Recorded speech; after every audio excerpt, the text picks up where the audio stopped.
7-0 University at St. Francis is up by a touchdown. History for St. Francis, Joe Curry, their head coach, said it's all been about their quarterback on offense. Sam Tumulty, who's a player of the year in the conference, but now Nathan Mall, maybe it is all about their quarterback. Owen? Yeah, redshirt freshman Mall. I mean, Coach Curry said he's got the talent. He won the quarterback battle in the offseason, has the talent. He's eventually just starting to get it now in week 5. You saw the talent there. Yeah, to the 30 on the return. It was nice one that put in the Westland. Offensively against Marion, a ton to like last week for the Wildcats. Yeah, I mean, a ton to like. You know, we talked about that garbage time interception, as it's called, you know, to lose the game against Marion. Just an unfortunate mark in Arjun Lothe's, I mean, awesome game. Fun fact, Arjun Lothe set the program's single game record for passing yards, a record he broke last season against Olivet. That was then broke by Kyle Antoine the next week. Then he finally gets his own record back. Yeah, first Indiana Wesleyan quarterback to have over 400 yards passing. It was 401 last week. If he gets 300-yard passing, it'd be the first time ever to have 300-yard passing in the same season. And look at that, no! He dropped it a little bit, and then it rolled away. Yeah, drops have been a big issue for Indiana Wesleyan this season, especially on go routes, maybe some of the slant routes. We've seen, you know, two weeks ago, Drew Dutton had a drop on a really long pass downfield. They got to clean that up. Indiana Wesleyan out their 2 deep threats today. Drew Dutton and Blake Brumbaugh, who had an incredible game. One of the best games in Indiana Wesleyan history last week. Here's the handoff to Cameron Morrison, who has inherited the starting role with the injury to Ryan Whitwell in week number 1. Batter rams his way up for 9 yards. Yeah, and I've loved the way Cameron Morrison has ran the football. Coach Rody said at the beginning of the season, you're going to like when you see Cameron Morrison shine, and I've really enjoyed watching him run the football this season. Look, 47 last week. He needs 1, and he they bit the 11 on the great game against Indiana Wesleyan last year. Look at a picture I was. He got it by a sliver. Jonathan, I am so excited to watch this St. Francis defense. Come on, in the Western. I love watching organized chaos defenses. Here's Grant Irwin. This time he does hang on, and he's going to be close to a first down. He got it first. Irwin, the backup receiver, getting the start in the slot today. When you're going up against organized chaos defenses, quick routes just like that. A quick screen pass to your receiver out wide, maybe a quick slant route. That is how you're going to protect your quarterback and keep that run game in attack. Gain of 8 brings up 2nd and 2. Cameron Morrison, and he fights for a first down right at midfield, and the chains will move. One thing I love about Cameron Morrison, I've noticed as he's got the chance to get more and more touches, he falls forward. That is something you have to do as a running back, fall forward to get that extra yard and a half. 1st and 10. Lothe, all the time in the world for Isaac Smith. Gain of 33 on the catch. And when you have a pass far downfield and you're the receiver in Isaac Smith, eyes on the football with a peripheral vision downfield to who's about to light you up. Great job by Isaac Smith. Quickly moving out to Grant Irwin, and he has another first down, and he tiptoes close to 5. Down. Be out at the 7, but this Wildcat offense is moving in a hurry. Oh, did he get that number? They're going to go into a screen pass like this. So it's incomplete. Not for a touchdown. They either do a halfback dive up the middle out of the shotgun or a screen pass. We saw the screen right there. And it's Cameron Morrison. No, it's not. It's off the hands, though, of Braxton Myers, the number 2 receiver for Indiana Wesleyan. 2nd and 10. Come on. 2nd and goal. Yeah, if you see the way this don't settle for a field goal. They have typically 2 linebackers, and they have as what they call a burn dog or a nickel back guy on their defense, and Rob Baranowski. It'll be Cameron Morrison trying the near side. Touchdown, Indy in the West, in the Dudley. Opening drive touchdown from St. Francis with one of their own. And I'm glad what happened is what I was talking It about. is now Francis about to be 7-7. It's almost like Indiana Wesleyan offensive line is just making St. Francis just go into the middle and leaving the outside open, and that's exactly what I was going to say. I want to see some outside runs by the Wildcats, and he does it right there, and he gets in for 6. There's Josh Clifton on for the point after attempt. He's made the most point after attempts in Indiana Wesleyan history. But this one might be from a little further away. After our second flag. Snap, false start. Kicking team number 72. 5-yard penalty. Retry. Offensive linemen, you either do something great to get your name in the broadcast or you false start. That's Wade Melanson. Yeah, Wade Melanson. PAT is such a hard thing to do because, you know, typically as an offensive lineman, you hear a snap count, you're just focused on what's in front of you. Well, you have to keep an eye on the ball, and sometimes when a defensive lineman twitches, you also might twitch, and that's what happened right there.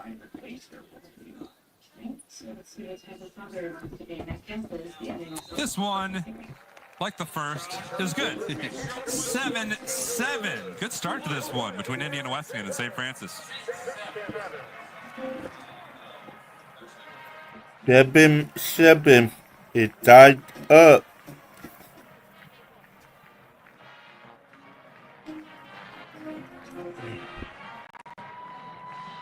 Good to see you. Great, thanks.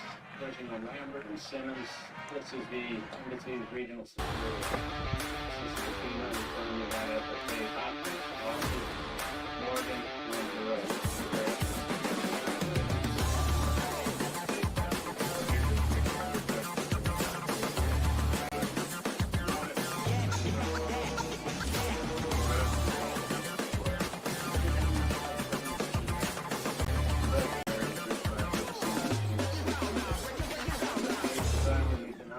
Anything that stops money from coming in gets stuck under the rug. Other places, challenges can be more political.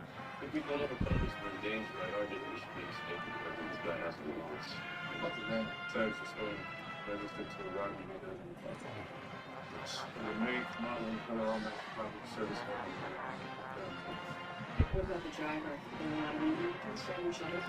Not the service. That's the work. Problem is, most people don't report their traffic to the embassy, so we have no record on the thing we did in there. He's been the one that was wearing on back roads. This little news is easy to pull. What's that? When I was subtract, that's the 6 months. It's the Jacob, what you say. Send us, go ahead and run. You win this in time. That's it. Seems like you're pretty good. For the year. Yeah, it moves. We got 12 hours to find more.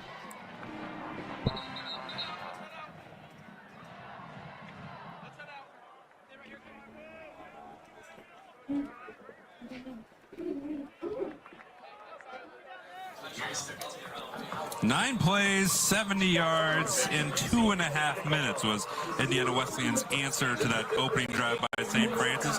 Cam Morrison just continues what has been an outstanding year. Got a touchdown to cap the drive. Yeah, and Cam Morrison did a really nice job of going towards the outside. It looked like he was going into the B gap or C gap, realized there was a ton of traffic there. He trusted his speed, went to that left pylon. Now for St. Francis, about to get the ball. They were 3 for 3 in the air on that opening drive. You think maybe a little bit more run? They like to run it. Here's the dangerous Carl Bew, first things first. Had a great return his opening effort and his special teamer of the week a couple weeks ago. This time a bit more mild, and it'll be St. Francis. As we said, they love to run the ball, but they're great in the air at that opening drive. Yeah, St. Francis player number 1. Let's leave for one play. Helmet off. Helmet came off on the kickoff return for Boo. Yeah, I think you asked, is it going to be more of the same? I think it'll be more of the same in the sense of 3 passes. I don't think it's going to be more of the same when it comes to lack of running. I think they're going to be a little bit more meticulous with how they pass the football. They might try Indiana Wesleyan long, but they've tried Indiana Wesleyan long in that last drive. I really want them to use that run game. Coach Curry talked about to you extensively how much he loves his running backs, and I really am excited to see them on this drive. And they really like Gavin Day, the runner now, the junior from Illinois, can go inside out. This time he barely got to the line of scrimmage. It'll be 2nd and long. Yeah, and that's another thing Indiana Wesleyan's been struggling with, has been their defensive line not really being able to get into the backfield, get a nice push. It's been a lot of back half tackles for this defense. If you look down the list on who's the leading tacklers, it should be the defensive line, and it's not. It's the cornerbacks and the safeties. That defensive line got to push there. They're 51st in the country defensively against the rush. Here's Bew, and he has been outstanding. He was a part of that quarterback battle. He lost it. He played the quarterback role a couple of years ago, was not able to supplant Nathan Mall, and went to the coach and said, what can I do to be involved? And they said, how about everything? Yeah, they said, hey, you're an athlete. We're going to put you in spots to use your athleticism.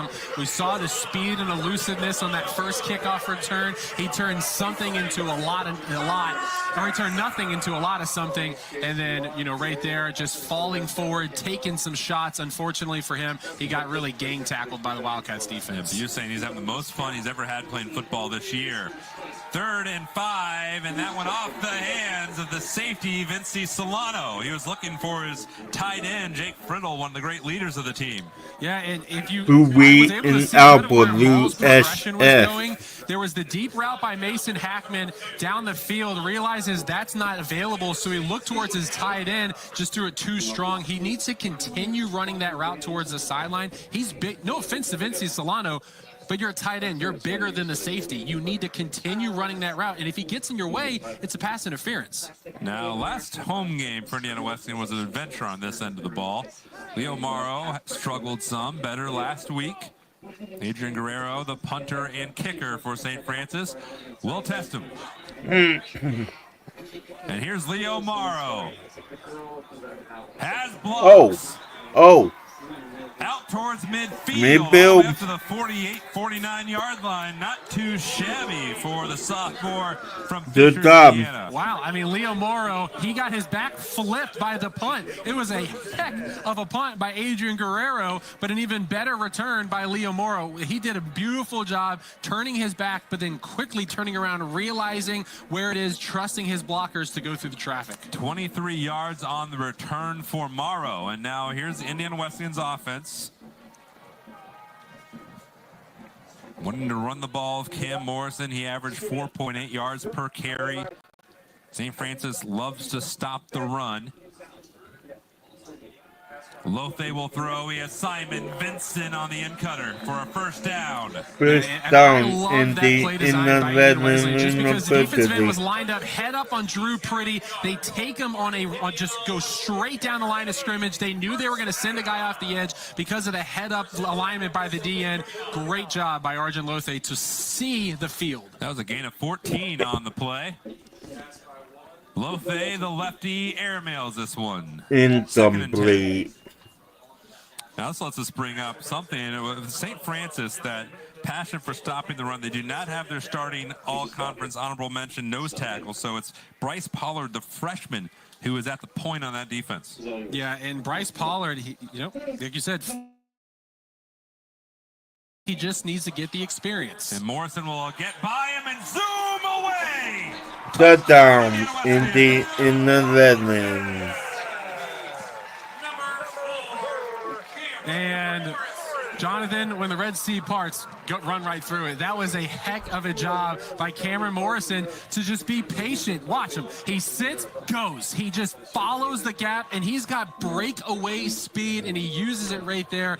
As a former offensive lineman, I love when Drew Pretty takes that man down on a down block, and Cameron Morrison says, thanks, Drew, 6. The pulling tackles are one of the keys for Indiana Wesleyan today, and they moved Marcelo Bernardi clear out of the county, and that extra point is good, and Indiana Wesleyan takes the lead 14-7 here midway through the first. On the field. Media.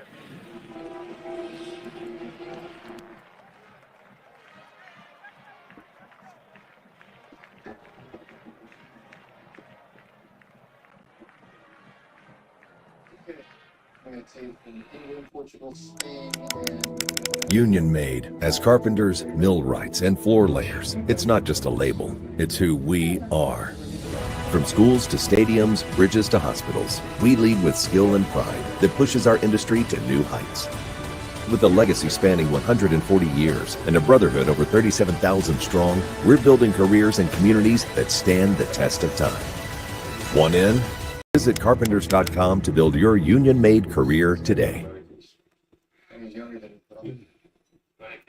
We reviewed the ME reports and confirmed that the unfit sterilized the grave specifically to There was an escalation on the last night to Mr. Isaac's water torture and whipping marks. The same belt used to kill him. Sounds like he's getting revenge. Given his youth and the anger, he's not trying to kill the father role like we initially thought. He's inserting himself as the firstborn child who has the most rage in his father.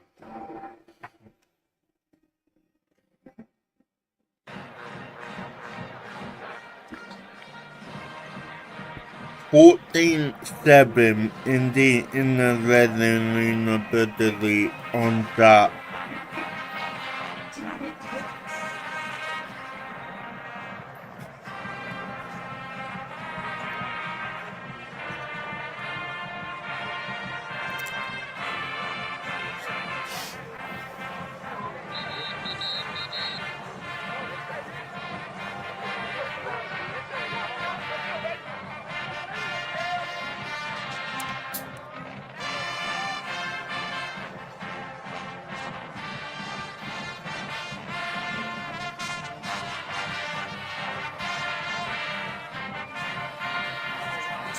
Cameron Morrison's off to a great start on the day. He had a great start to the first half against Marion as well, but 55 yards on 5 carries, 11 and a half, and a 29-yard touchdown run to boot.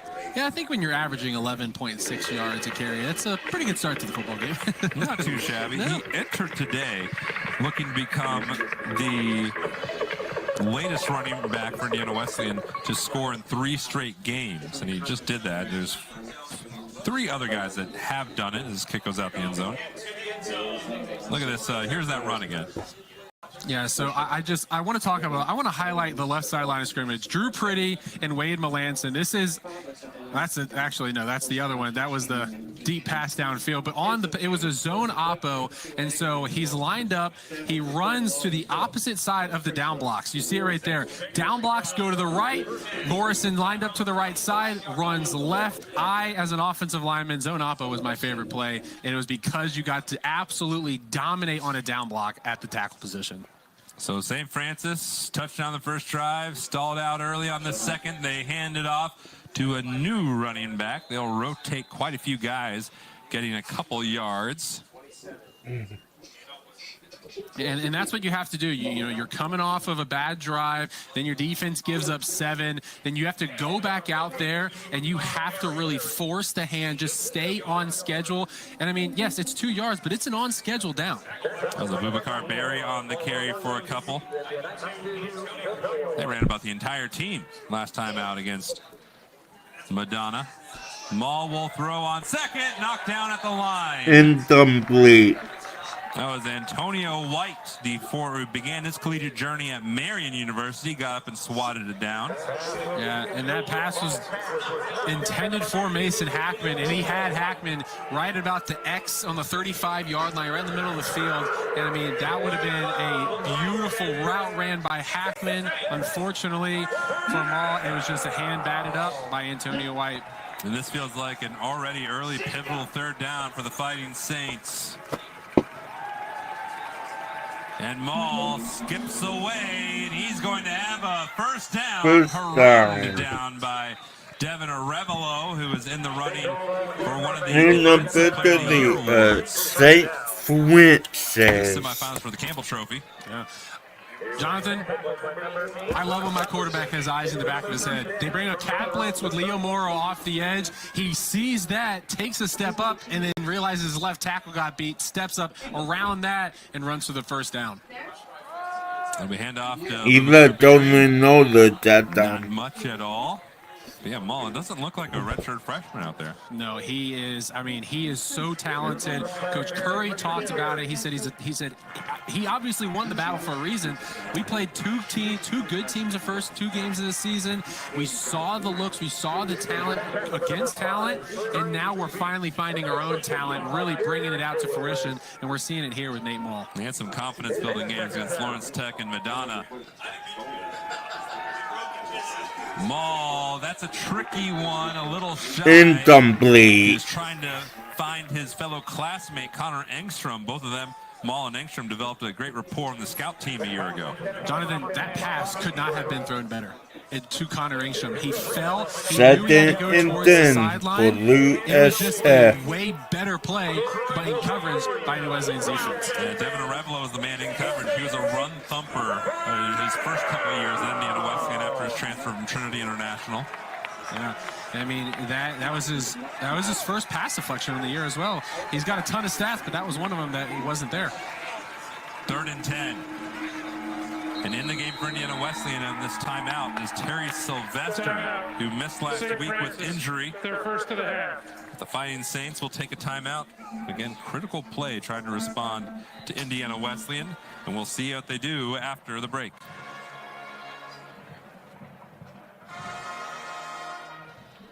Timeout on the field for media.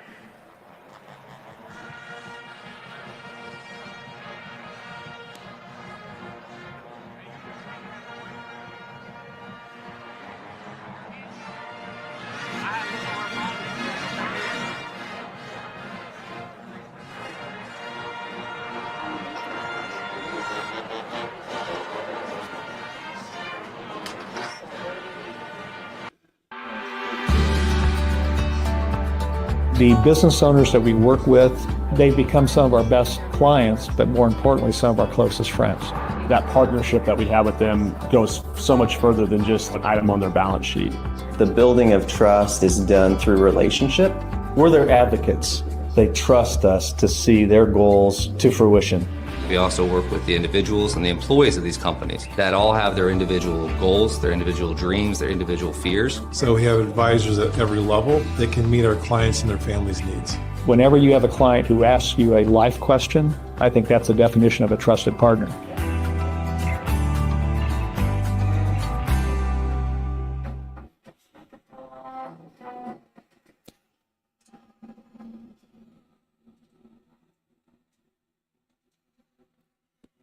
Sit down.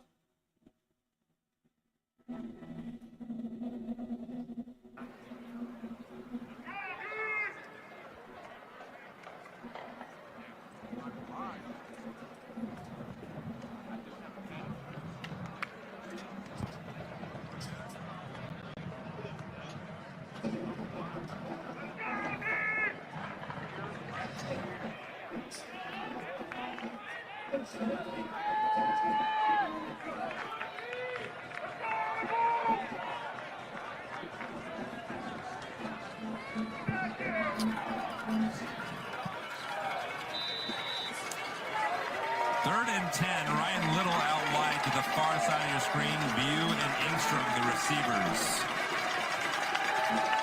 Blitz right up the middle. They had a screen set up, Owen, and it was blown up by Devin Arevalo. Well, it was blown up by Devin Arevalo, but it was also blown up by Isaac Pula's helmet. He threw it right off of Pula's helmet. And then He had the screen route. It was there. I mean, yeah, you need a break. Municipally St. Francis is in the bar. Helmet. Straight, just way too strong. In the Westland. Need to make it that quick. Not much grip on those helmets. No, not zero.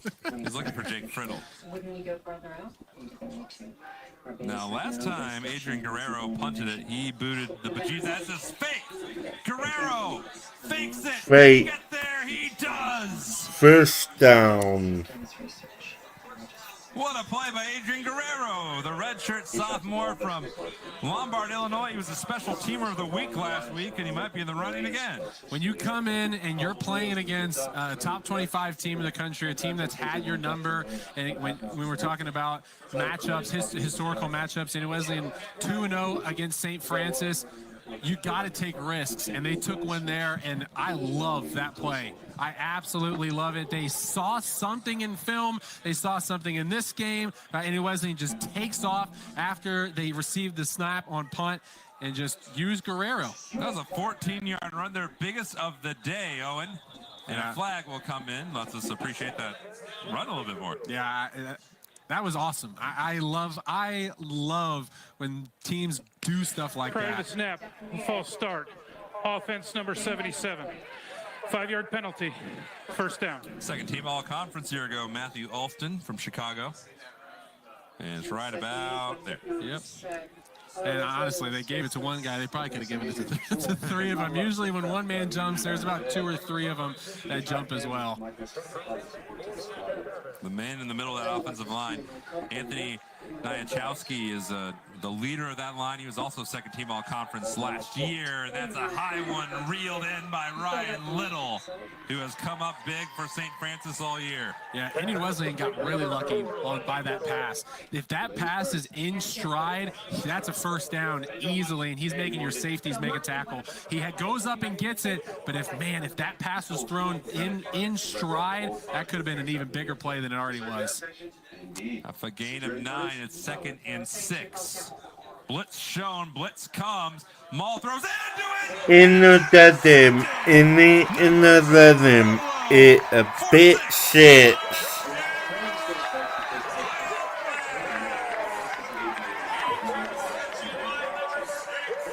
He's up for an award for a reason, but Devin Revelo, when he watches film back tomorrow, he's going to thank his defensive line for that and the blitz as well. He talking about Maul, was all over the place when they brought this blitz. He saw the blitz and I got to get rid of this football quickly. He got rid of it quickly, but it was right to the Wildcat safety, Revelo. He was looking for Connor Engstrom, and that was a Revelo who saw it, baited, and pounced. Clifton for the extra point. And she's good. Indiana Wesleyan gets 7 off the turnover. St. Francis scored the big points off the turnover last week. It's the Wildcats who scored this time. They lead by 14. Timeout on the field. Media.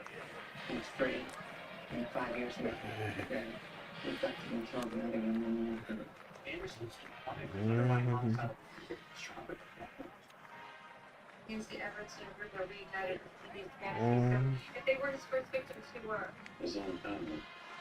Now it's on the sons of the That's it. Look at this.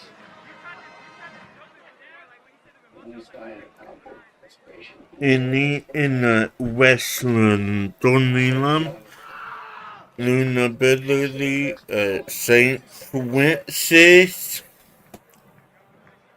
That been.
Welcome back, Devin Arevalo for the 11th time in Indiana Wesleyan history, a pick 6. A nice little fun fact nugget right there. That's one of the cool things that when you're talking about teams that maybe just started. You know, we had a ton of fun facts when Kaiser and Indiana Wesleyan played because it was two teams that started at the same time. There's a record being broken just about every other game or every other season, and you know the 11th time in program history. You think pick 6 happen often, but when it's a young squad like this, it's only 11th time. That was awesome. Carl Bew able to weave his way, and he's not able to get It's only 950 last one, maybe. teams, and that was a shoestring told up Bew who got the worst of it. And they need him. Yeah, that could be key. I hope he's okay. You don't really ever, because I mean, we haven't seen him get a ton of touches in this game, minus the kickoff return. But when an athlete is down and you're missing him, you don't think it's gonna you don't think it's gonna have a big impact until it happens. See how Nathan Mall, the redshirt freshman, responds. They will go on the ground to Larry Stringham. The freshman from Plainfield, Illinois, got 5 yards. And that's what you got to do. Your young quarterback throws a pick 6, let alone if he would have just thrown a pick. Might be in his head a little bit. Just get a positive play, whether it be from a pass or be from a run. Now it's 2nd and 5. It's on schedule. You're actually really ahead of schedule instead of being 2nd and 7, 2nd and 5. Just got to continue moving. This is a good one for Stringham. It's a first down out to the 45-yard line.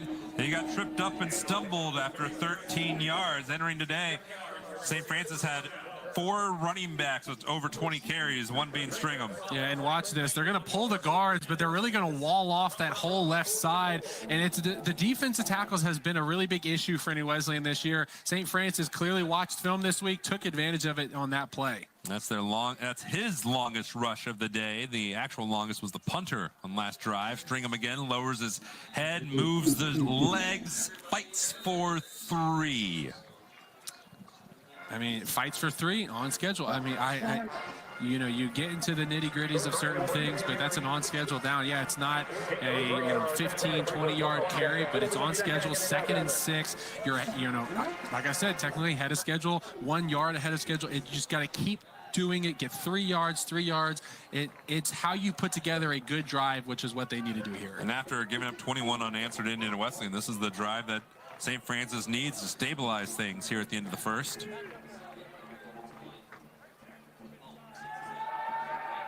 Maul thought about it. Set by in the Wesleyan ability. Who entered this game with 14 career sacks, picks up his 2nd of the year.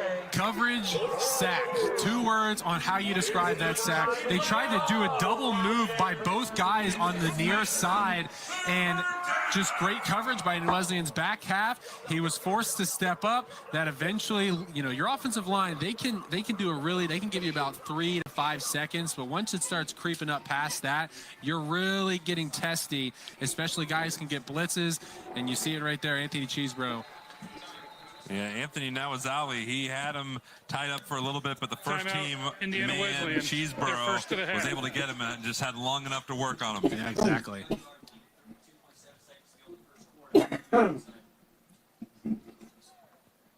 So when you're looking at this here, end of the first quarter, down 14, been moving. Malls had some good stuff today. He's 4 of 9, though. Run game's working all right. Yeah, and I mean, if Indiana Wesleyan's learned one thing from last week, the game's not over until it's over. Indiana Wesleyan had a big lead last week against Marion. They lost. They have to do it. They did lost I called you in the middle of the week this week, Jonathan. I said complimentary football is one thing Indiana Wesleyan needs to do. They did not play complimentary second half football last week. They need to put together just good defensive drives, good offensive drives. And for St. Francis, you can stay in the football game if you score on this drive. Whether you get 3, you get 6, or you get 7, you just need to put some points on the scoreboard. You need to get rid of this 21-0 drought that you're going on right now. Indiana Wesleyan led 21-7 in the first quarter against Marion.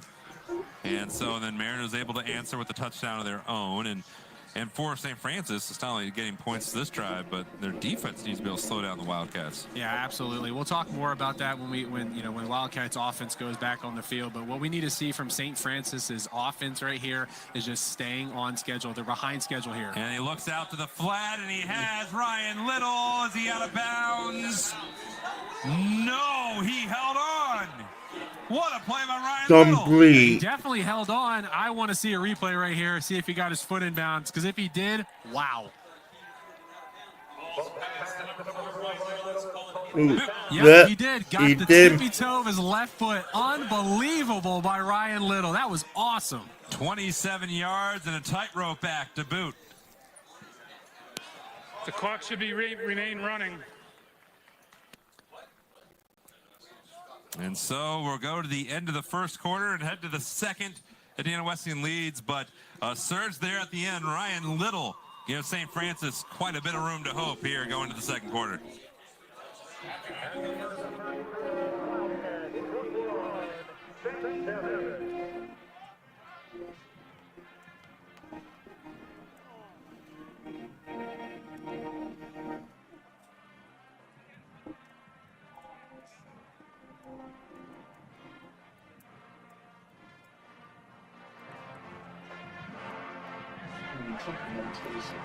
Not just the kid. Congratulations. So, that's good. It was great. I'll tell you. Especially with me. It's just simple.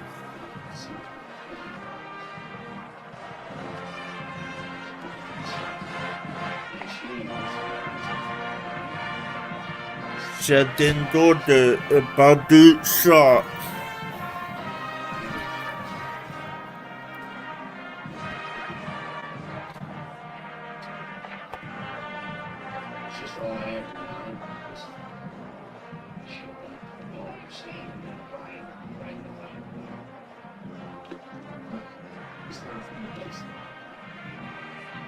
Huh?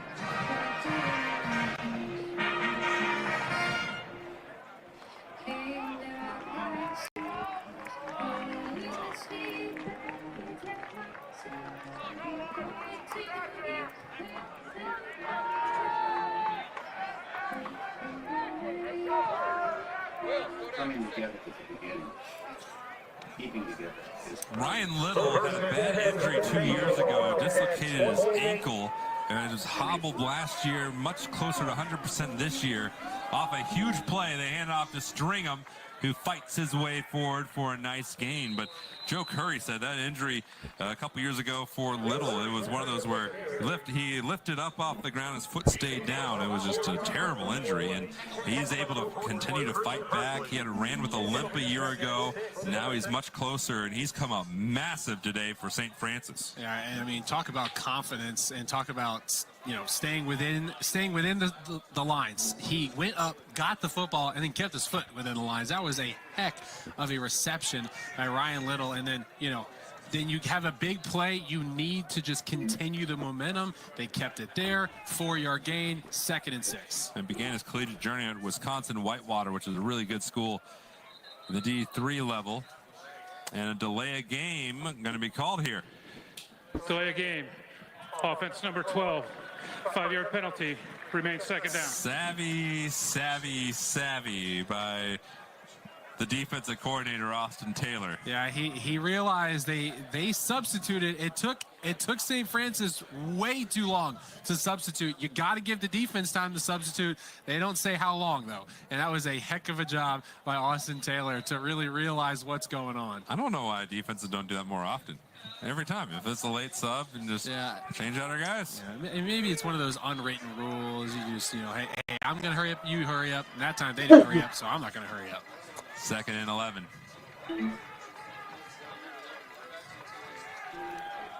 A little high that time, looking for Engstrom. Incomplete. Coverage. Or rather, that wasn't Engstrom, it was Mason Hackman. Yeah, and I mean, that was Trey Speak that came off the edge, and Speak absolutely beat the right tackle, and so it really left Maul only one option, the quick route. He went there just way too strong. Trey Speak getting the start this week for the first time at Indiana Wesleyan, transferred in from Findlay, the D2 level. Maul on 3rd and long, looks for the end zone. It's off the fingertips. He has Ryan Little right there. He had the acrobatic grab that time, not able to hold it in.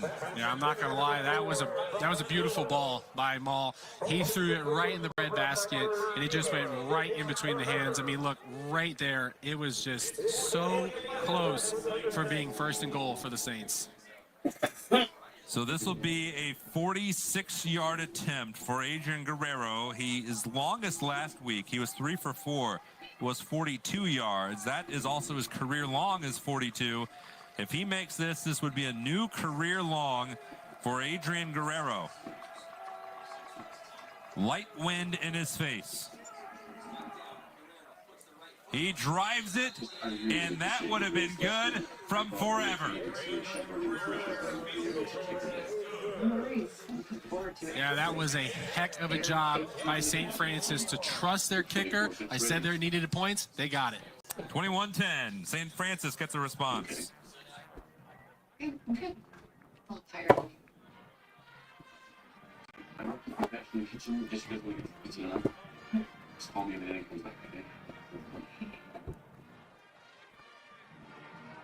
The electrical professionals of Kokomo believe in local workers, local jobs, and a strong local economy. No job is too big or too small. We do industrial, commercial, residential, solar, electric signs, PLCs, fiber optics, fire alarm, IT solutions, network support, cybersecurity, and so much more. We're OSHA certified, and our journeymen have more hours of training than a master's degree. Give us one chance and you'll see why our customers have used us for over 1. When were the victims found? About an hour ago. Neighbor noticed the front door was left open. Called the police. Nothing's been disturbed? No, ma'am. The scene was referring officer stop. Is that music that you're in the background? A phonograph in the study playing jingle bells over and over. Sleigh bells in April? Yes, so they've been trying to recreate the atmosphere of the holiday meal. Looks like their hands were bound. They're bound, trying to head execution style. 4 victims with 6 place settings. Maybe to the victims' emotions. Or maybe it's just hate. These speaks seem unlikely given the high level of execution.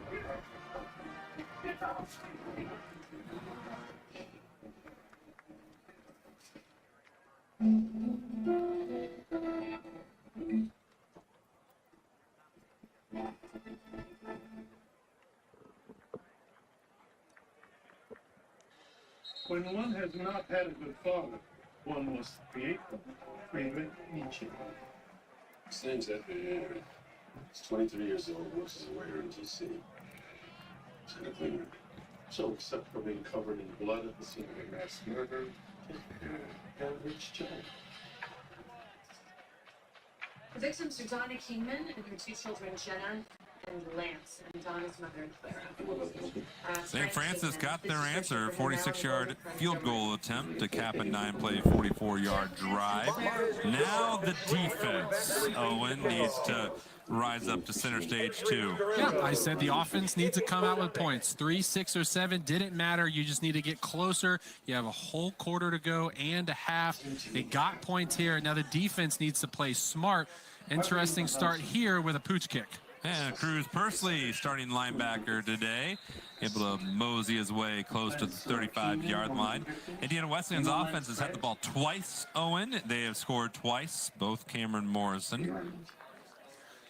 Yeah, Cameron Morrison, 5 rushes, 58 yards, 2 touchdowns. Arjun Lothe, he hasn't had to do a whole lot. 4 for 7, 65 yards. It's a 135.1 QBR. The defense for St. Francis, I need to see a lot here from the linebackers. That's an experienced linebacking group. Nick Franciscovich Carson Hansen has been a star for St. Francis, and Alan Richards. Here's Cameron Morrison, gets by, and has another good gain, able to dart across the 40 to pick up 8 yards. Brought down by that Mike linebacker of the group, Carson Hansen. Carson Hansen led the country, or at least led the conference last year in sacks and tackles for loss. Off the awkward snap, Lothe dials up distance, and has Braxton Myers. Touchdown! Indiana Wesleyan, 59 yards. Defense number 95 from St. Francis must leave. One play, helmet off. Jonathan, we were promised accurate deep balls from Arjun Lothe this year. We didn't really get to see that a whole lot in the first few games of the season. Wow, we saw it right there. What a pass. What a great job to beat him on the route by Braxton Myers. Just a heck of a pitch and catch from your deep ball threat. Longest reception of the year for Braxton Myers. Not the longest for Indiana Wesleyan. Blake Brumball had a 79-yarder last week as the extra point is good. Indiana Wesleyan answers in a flash. They grow their lead to 18.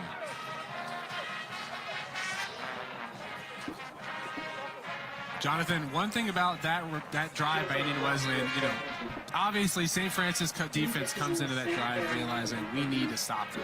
Whether we stop them holding to 3, whether we hold them to none. Well, Indiana Wesleyan's also thinking stuff in this drive. They're thinking we got to go out there and put 6 on the board because they just put 3. We got to double that, and they did it right there. And I love the job by Indiana Wesleyan's offensive line on that play because it's these organized chaos by St. Francis's defense, and they brought it on that play. They brought the pressure from the far side of the field. The left side does a beautiful job of picking it up, giving Arjun Lothe time, because to throw a ball that far downfield, it takes a ton of time for your offense. I said earlier, your quarterback usually going to get 3 to 5 seconds. He got longer than 5 seconds, about 6, maybe 8 seconds right there. Throws a strike downfield. I mean, just a heck of a job. Indiana Wesleyan averaging 25 yards per catch. That's not bad. No, that's not bad at all. Some may say. Oh, they'll play. Rumor has it. And then Morrison's got 11 per carry. When you are averaging, when your play is averaging, or average 14 yards per play, that's insane. I mean, when you're averaging a first down or more every single play, I mean, that's the winning recipe for football.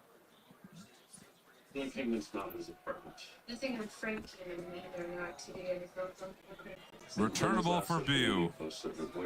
He dropped it, though.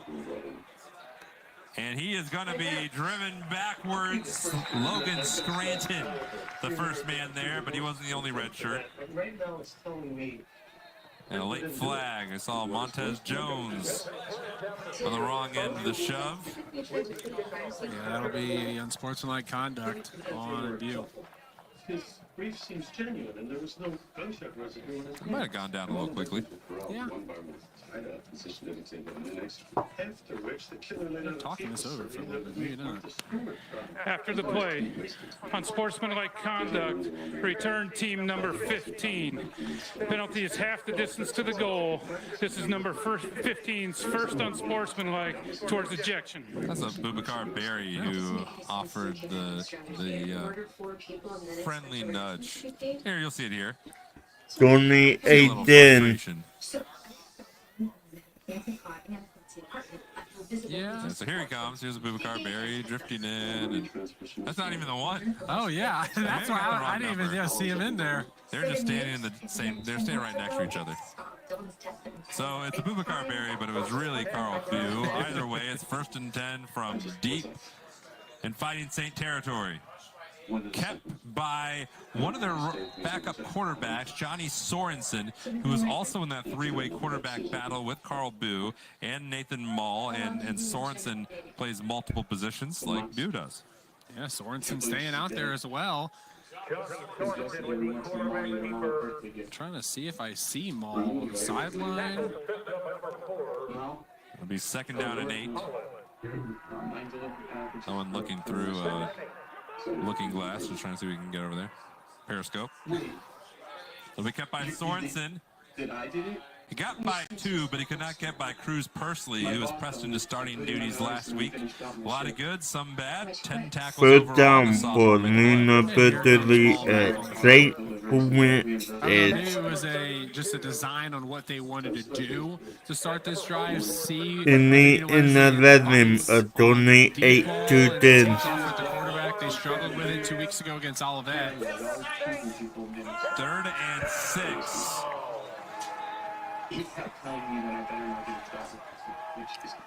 Maul is able to squirt forward, but he's going to be short. He needed 6 yards, and he got about 4 of them. Brock Thomason slowed him down, the linebacker at the second level, just waiting there, watches, spy. He gets his hand in there, and then it was finished up by Antonio White. Great job picking your man up by Antonio White, picking up Thomason, who missed the initial tackle. Not an Fourth ideal end down. punt. 4th and Right 2. by the band, a lot of the speakers. It gets loud on that end of the field. I asked Jenna about it once and she changed the subject. She knew me. She just didn't want to tell me. Last time they punted, Jonathan, it was a fake punt. That would be ambitious, and there's a flag down. Delay of game. Offense number 61. 5-yard penalty. Remains 4th down. A little extra room. I don't know why. Just give a little extra room. Maybe the speaker was hitting him at a certain angle, so he wanted to back up a little bit further. Maybe he's like, watch this. I'm going to kick this thing 85 yards. That'd be impressive. He has the leg to do it. You know we should be approaching. Well, okay, I think it's ready. Fair caught at the 49. In the Not quite 11 85, bar. but it did not outkick the coverage. So, And almost win some, lose some. Yeah, and it almost flipped the field. And when you're that far backed up, almost flipping the field or flipping the field is your goal as a punter. And a nice job by Guerrero to do so. All right, Owen, say you're Thomas Miller, the defensive coordinator for St. Francis. You're Joe Curry, the head coach. What do you do to stop this Indiana Wesleyan offense? Throw the kitchen sink at him. You're down 28-10. You got to do something. I'd play cover 2 back, maybe cover 1 with something in the middle, but you got your box needs to cause some chaos in this backfield. See if the kitchen sink works. Not quite. Oh, maybe. Oh. Popped right out of the grasp of Grant Irwin.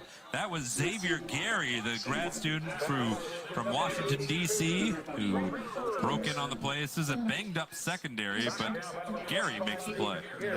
You said it worked. Technically, it really did. It still worked. Grant Irwin was wide open on that play. They need to get some pressure in the backfield. They don't. It's Cameron Morrison who slaloms his way close to a first down, gain of 7.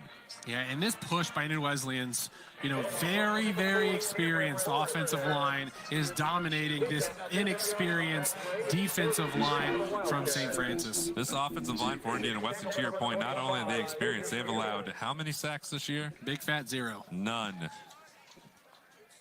3rd and 3.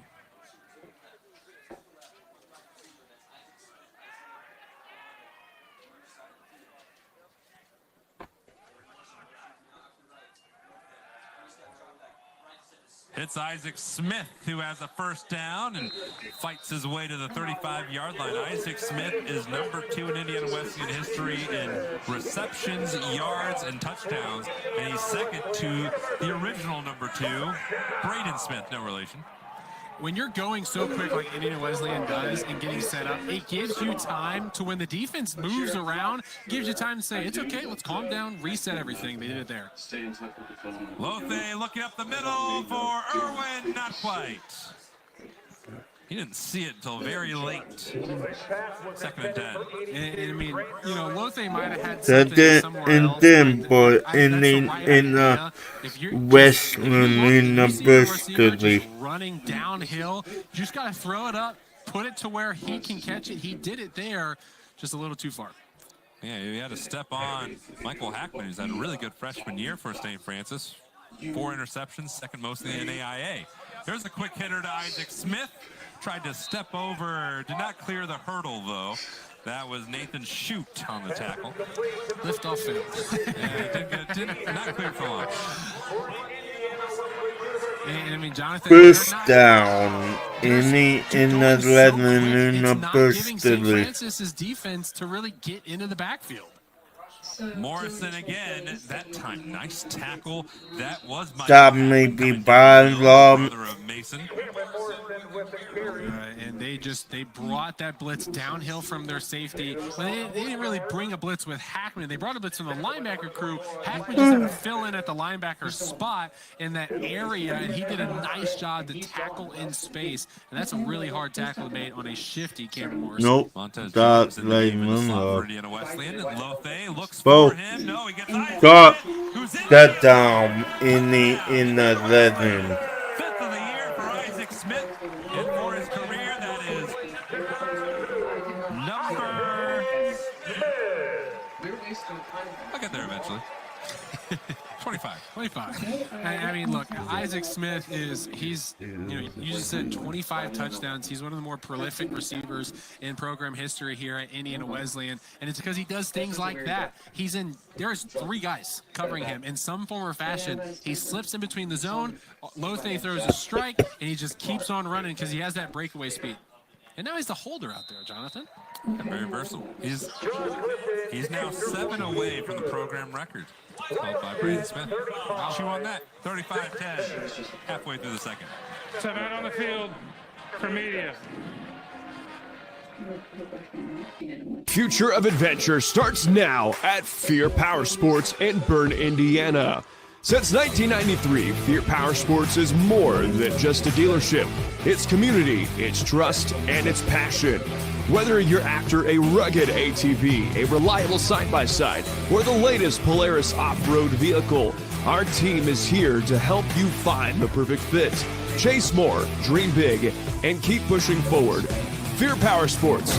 You've got the passion, we've got the ride. So he was only dating your sister Jenna to get close to your brother. I'm telling you what I saw. And trust me, Ezra saw it too.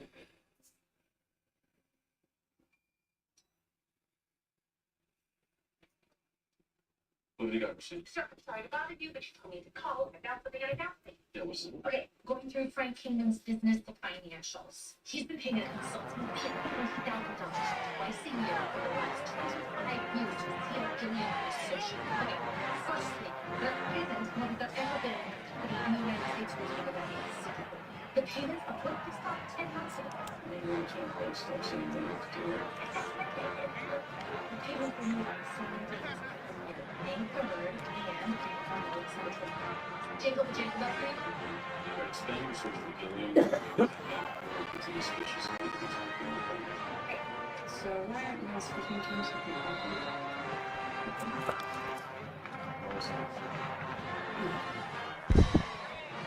Goodbye to 10 in the Westland University up. No, that was just an advance on my trust fund.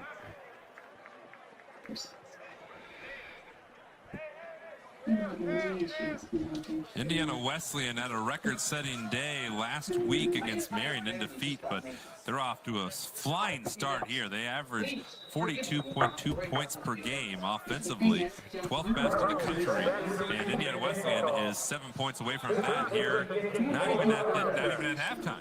Yeah, typically you don't want to bank on chunk plays, but I mean, when the chunk plays present themselves, just take it. Directionally kicked to Bew. And we driven back. Whipping back. That was Zion Mills, a sophomore from Greenville, South Carolina, getting on the special teams. Yeah, he made the initial tackle, and then coming in late was the hometown kid from Gas City, Deacon Diltz, absolutely lighting up Bew right there. It was almost just like Bew was. Yeah. I mean, he was just getting tackled by 2 guys, getting brought down, can't do anything, and then Diltz just comes in there and absolutely lights him up. By the way, Gas City, which is just down the street from Indiana Wesleyan, they have like oil derricks on their street side. Yeah, they lean into it. Oh yeah. Mayor Bill Rock. Maul looking down the sideline. Tricky ball. There's a flag down. That was Devin Arevalo ranging over in coverage. Leo Morrow was the man there going after, and the penalty is going to go against Indiana Wesleyan. Pass interference. Defense, number 6. 15-yard penalty from the previous spot.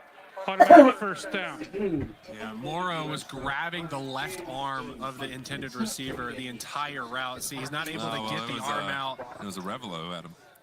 Oh, yeah, Arevalo, yeah.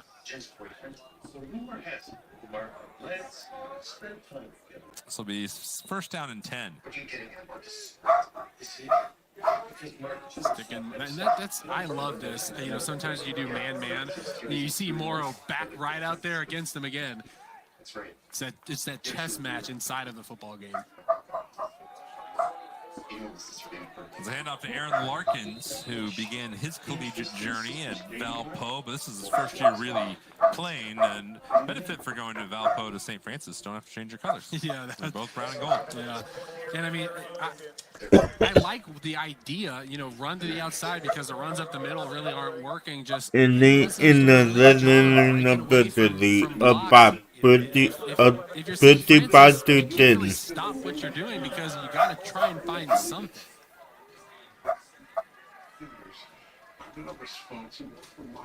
Bruce Pursley in on that tackle, his 7th of the day, most of either team. Maul looking downfield, and Davion Turner was able to peel off and almost had an interception there as he was in coverage over Mason Hackman. Yeah, and Davion Turner did a really nice job in coverage there, not letting Hackman get back to the outside. He was almost walling off Hackman without, you know, committing a penalty, in the sense of just letting Hackman stay inside towards the middle of the field, where Hackman needed to come back out toward the boundary. Davion Turner was honorable mention all conference a year ago. He might not get enough attempts against him to make one of the all-conference teams this year. Teams largely avoid his side. Maul with time over the middle, a little high though, trying to find Connor Engstrom. 4th down, and St. Francis has to punt. Yeah, and that was simply just because Devin Arevalo, he comes down in coverage on the shallow route, and it forces Maul to throw the ball over the top instead of just throwing a strike right to the middle of the field in stride. And I mean, yes, you know, I love being able to see, you know, why something happened. Yes, it was great coverage by Indiana Wesleyan, but it was because of Arevalo who came up that Maul had to throw that pass high.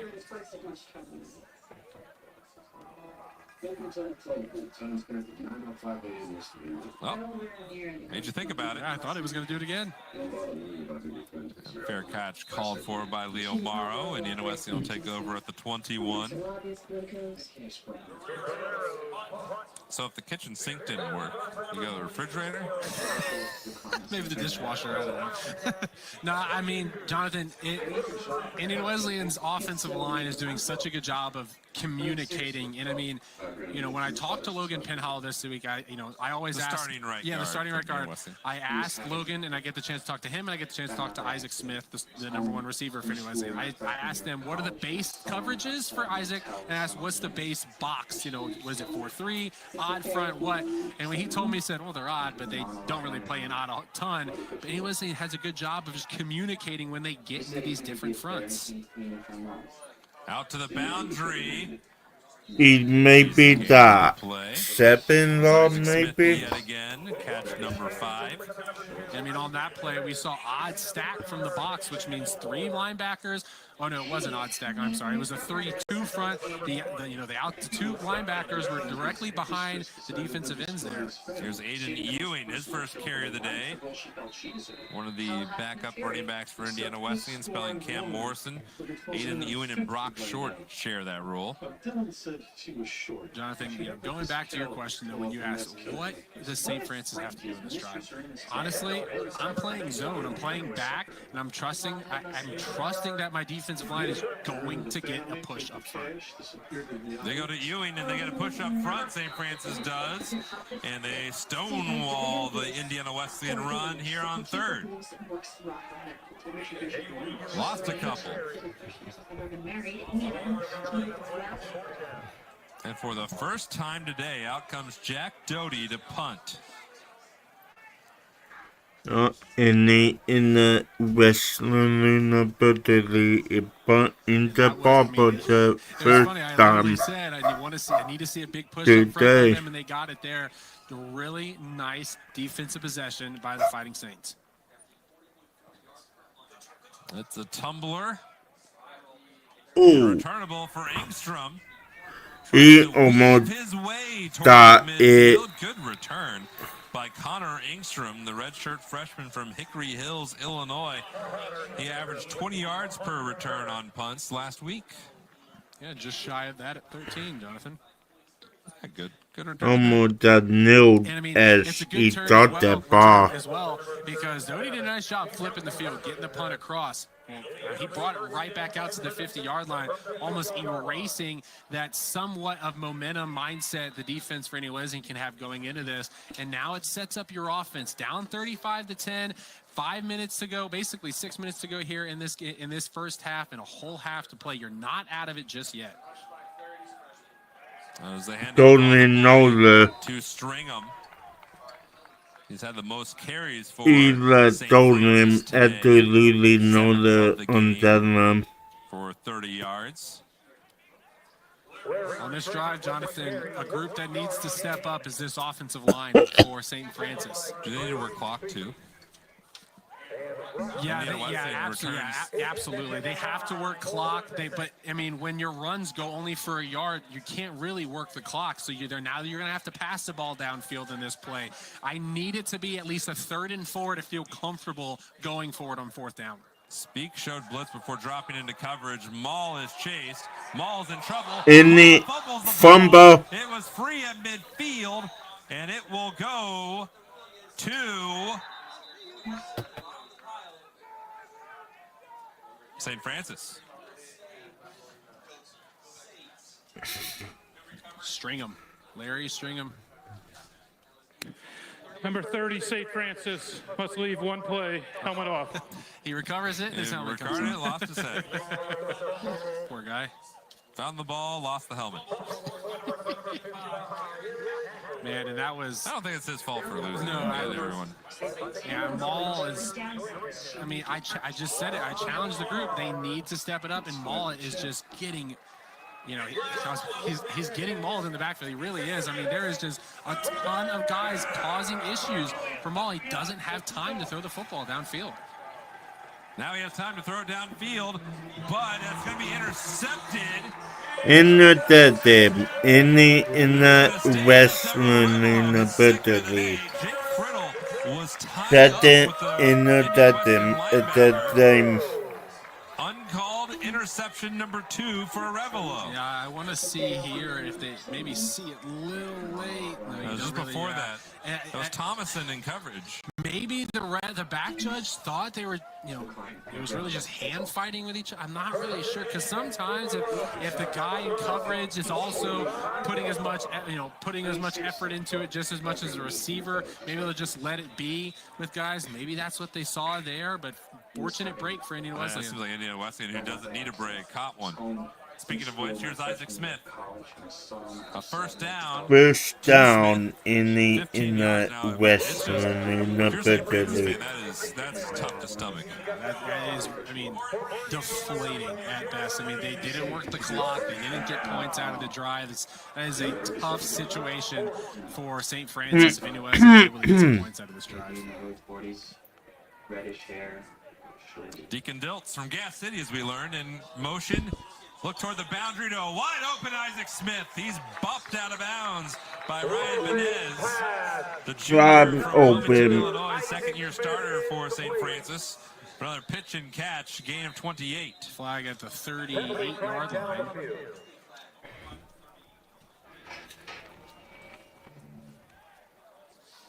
Interesting spot for a flag. When those are thrown right there, there's like 3 things. It's either illegal motion, an illegal shift, or an offsides by the defense. Looks like it's going to be on the Wildcats, though.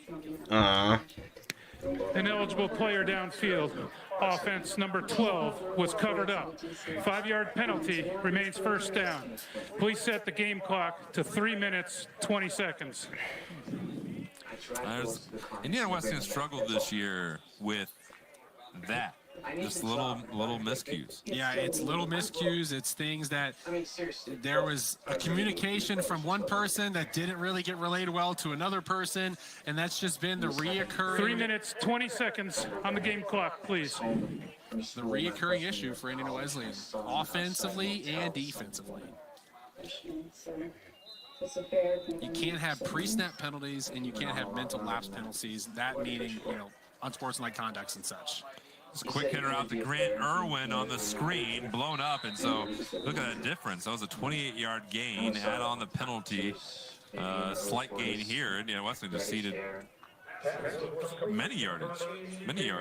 Yeah, and now Indiana Wesleyan is in that situation where they know they're up big, but you didn't like the last drive as well, so you need to have something positive from here. How about this? Cam Morrison Nice across the one. 45-yard line.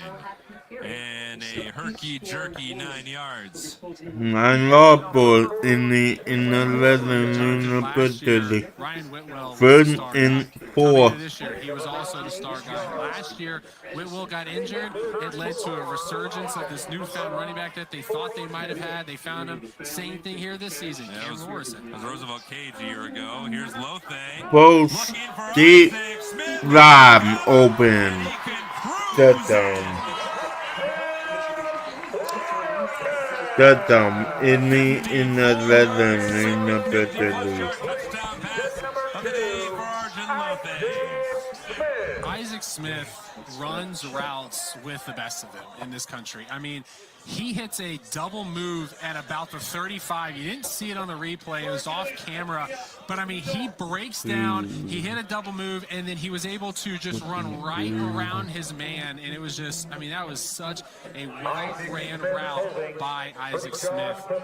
A week ago, Indiana Wesleyan had 2 100-yard receivers for the second time in program history. One of those 2 was Isaac Smith, and he's done it again this week. 7 catches, 150, 2 touchdowns. Indiana Wesleyan leads 42-10 with 2 to go in the first half.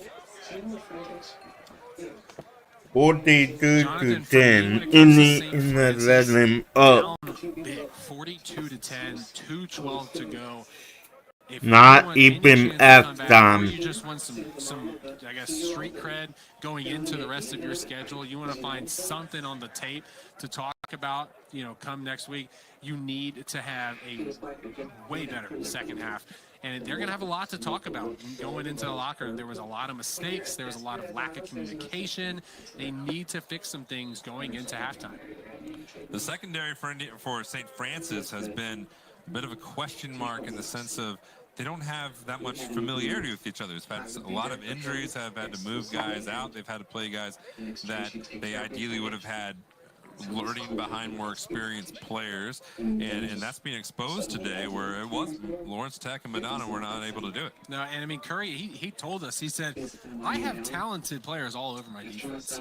They're just very inexperienced. And he said he believes they were getting into their own, 4 weeks of football in, had some really tough opponents in the first 2 weeks, thought he saw some well done improvements in week 3. Obviously, the Madonna game was awesome for them. He was excited coming into this week, but he knew the force of Indiana Wesleyan's wideouts in front of them, and unfortunately for him, he's seeing some of that youth show.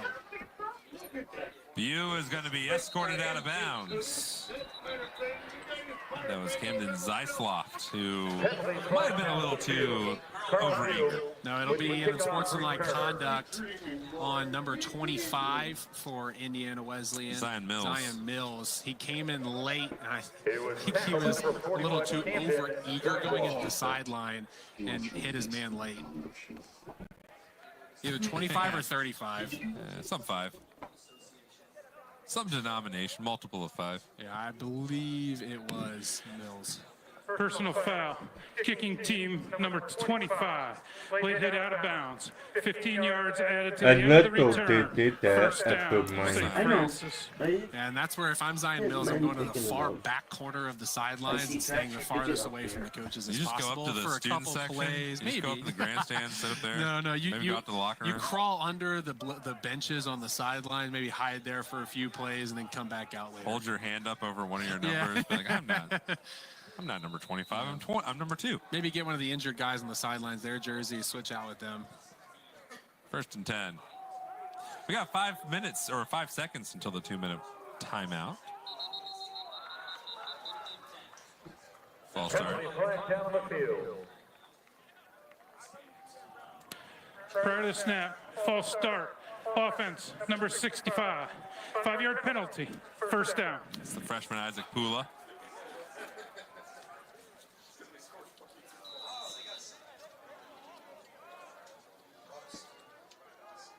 On this play for St. Francis, 2 minutes to play. You have, obviously the 2-minute timeouts. You may say 3 timeouts to go. You need to get points on the board, possibly a slant or a run here. How about a slant behind Ryan Little? And so it'll be 2nd and 15. 2nd and 15. This is the 2-minute timeout. Indiana Wesleyan in control here at the end of the first half. They lead 42-10.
Meaning on them people the F time.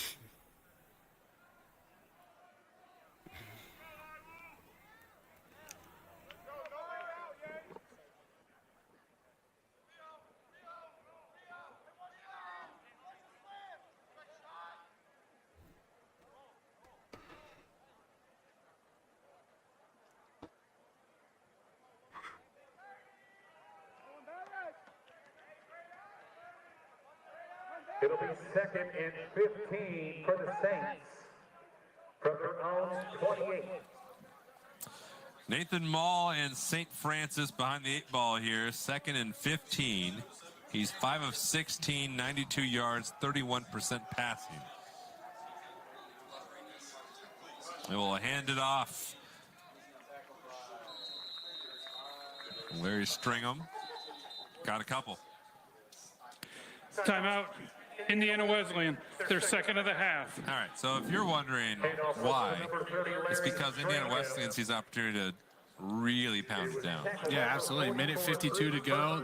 They believe 3rd and 13. All right, let's punt. Or let's stop them here. Let's punt. They might call another timeout. I mean, they have 1 more to go. And at that point, you'll have about minute 40, minute 45 to go. We do add time to take another short before half. This matches the output they had against Marion. The most points Indiana Wesleyan scored this year was at Judson. That was 79-21. And Andrew Rohde felt that it could have even been more. Yeah, and in that game they had the most in a half with 58 points in one of those halves. That's 58 points in one half. That's a then to sizable only amount. score 72. That's I a can sizable see amount. why. Yeah, I can see why he finished that game and said, I wish we could have scored more, because 58 points in one half. That's definitely not on pace for just 72. Third and 15 for new number 30. St. Francis. He did it holding offense. Nudge out of bounds as the Holding throw offense. was also out of bounds, but there's a flag down in the backfield. I was 3 seconds off, Jonathan. Holding 145 to go by offense. the punt time. It was 142. I gotta tighten it up here. I know. Holding. Offense number 77. Penalty is declined. Result of the play, 4th down. Matthew Alston, and so here comes the punt Number team. 42 leads that one time out. Even more damage, and to make matters worse for the visitors, Indiana Wesleyan gets the ball back to begin the second half. Yeah, and because of that incompletion, Indiana Wesleyan gets to keep a timeout.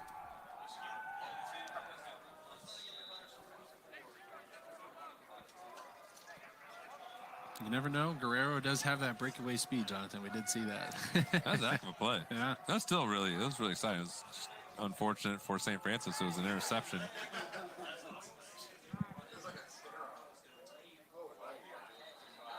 Heck of a catch by Leo Morrow. I'm going to do a full Superman horizontal to collect it.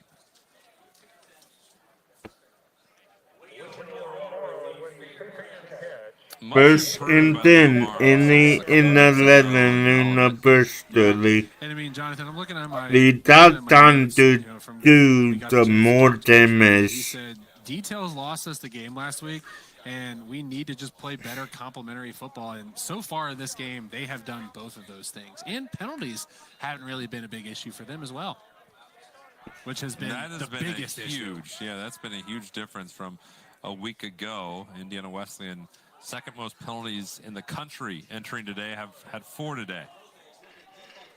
And that one, a nice grab up the sideline by Deacon Diltz, his first completed. catch of the year. Nice To call number on 80. the radio station to watch Mississippi. That's where Deacon Diltz with the high school Mississippi. I knew he had that ability. He is a tough catching receiver. How did he get that? Love getting to see the young man play. Here's up the flat to Vincent for a first down. Indiana Wesleyan moving again, quickly moving offense, quickly passing another 4 yards, 14 yards. And when one of your go-to guys or one of your speedy guys are injured on your offense, you get to see these talented young guys play. Drew Dutton's hurt. Just wide of Braxton Myers. And Drew Dutton's out for the game today. Deacon Diltz gets to get some playing time.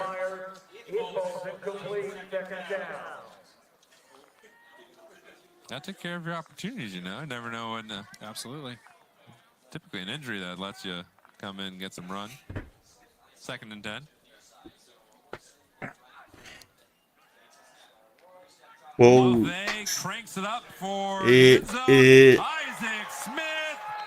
No. incomplete. Catch. That would have been insane. Isaac Smith had it in his in his arm, and when they just rolled around, that's the rule. You got to keep on holding the football through the catch. He's just bobbling it. Where at? 3rd and 10.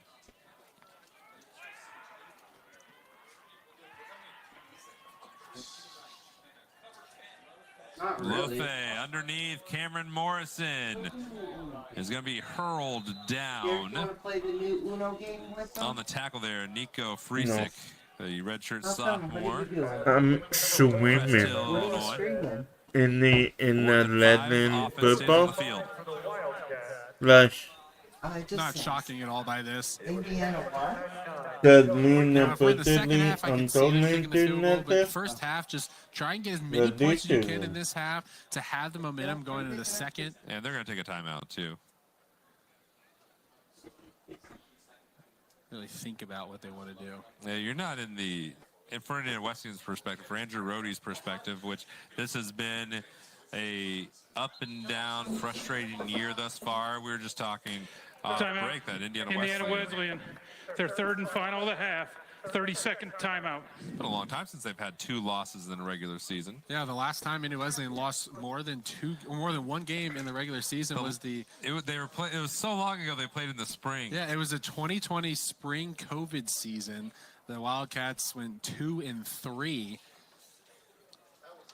And that was, as someone who was a part of that season, that was just not fun at all. It was horrible. Where'd that rank on your favorite years of playing football? I would rather the year when I was playing Pee Wee football and I broke my arm and was out the whole season when I was 11. I'd rather that again than play that COVID year over again. We can make that happen. That was horrible. That was I don't have any more eligibility left. Yeah, I'm sure. That was.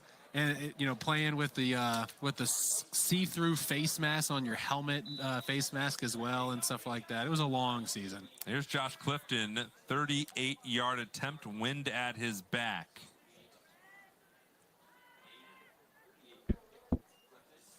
Wildo is. He's 3 for 4 on the year, and now he's 4 for 5. Good. First team all-conference a year ago. He's second on the all-time scoring list in Indiana Wesleyan behind Ben Von Gutten, who is another tremendous player, war number 2 for Indiana Wesleyan. Yeah, you can't really retire the number 2 at Indiana Wesleyan just because right now there's 3 guys that you could easily give that to. We have obviously Isaac Smith is the new guy. We have Ben Von Gutten and Braden Smith who played at the same time. Ben Von Gutten went on and took his grad year at Ball State at the Division I level. Yeah, he played for Ball State. Yeah, I mean there's some talented players to wear the number 2. Because you see some schools where they have a tradition with the number. For Indiana Wesleyan, the unofficial tradition, which started immediately when the program began, was number 2. Yeah, it definitely is that unofficial tradition to go number 2 to probably the number 1 receiver.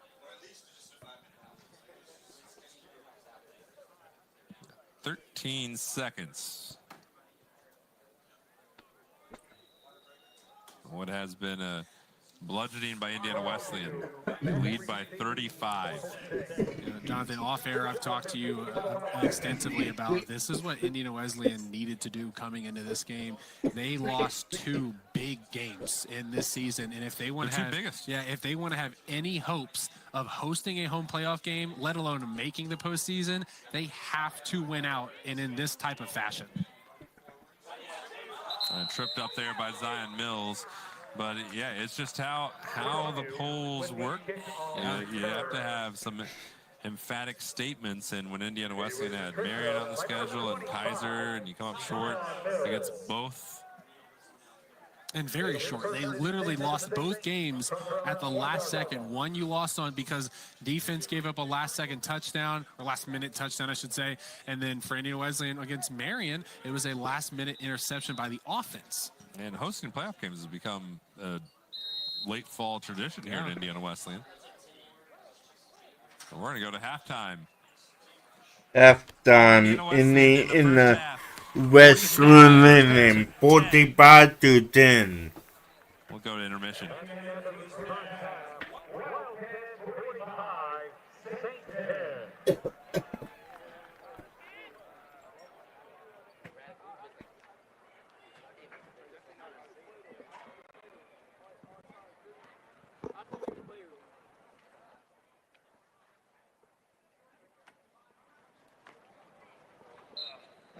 I believe the playing no. I believe the playing no. I got a headache. For me. Nope. Not from you. Just got a headache. Load the Yeah.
And now, being led onto the field by drum majors Michael Bibbin and Tommy Bellegano.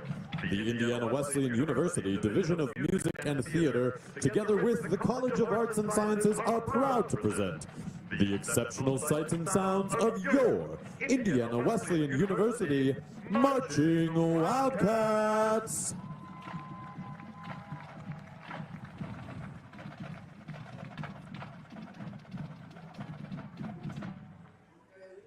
This afternoon, the Marching Wildcats bring the sound, the power, and the metal with the music of Metallica. This is Fade to Black. How was your day? You got to hang out with Kevin then? When's he going down there? Is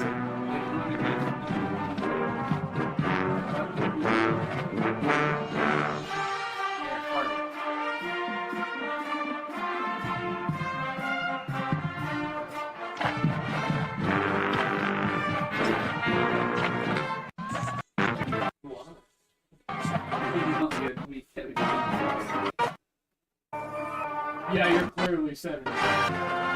You're actually under. I don't think the lady on the road. Yeah, she's like, I'm 17 to buy it.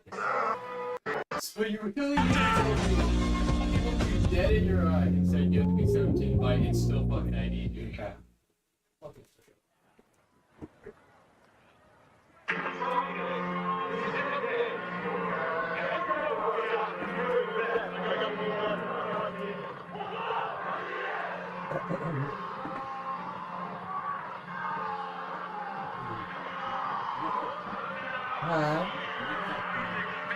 eat some pudding or some jello. Welcome back, everybody. Just 30 seconds until half number 2.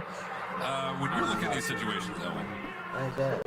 both Indiana Wesleyan and St. Don't Francis eat nothing score real out of hard, the hand. by the Indiana way. Wesleyan Don't gets the get ball. No dummy. 2 second halves. Starting off with Indiana Wesleyan, it's the easier one. It's, okay, let me see what I got. Let me see, if something happens injury-wise. It's kind of similar to what happened with Deacon Dilts. I go down, my second string guy gets hurt, and so I have to take a third string guy up the roster, move him to our second string. Then I eventually have to put him in the game because he's doing so well in other facets of the game, like kickoff or other things. You need to see what you have, and that's what they're doing here. For the opposite, it's the harder one for St. Francis. It's the one that it's tougher to swallow. They are going to have to play this half of football like it's 0-0. The unfortunate thing is it's not. It's 45-10. You need to play 0-0 football in this half. You need to take things from this half into next week.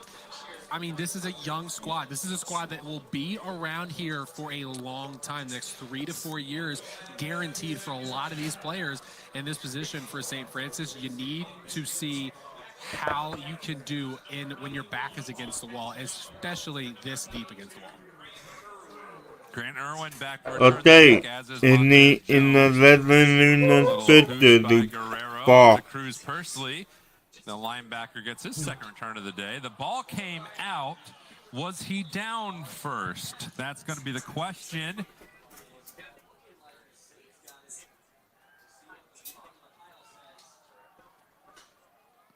Some fighting down there.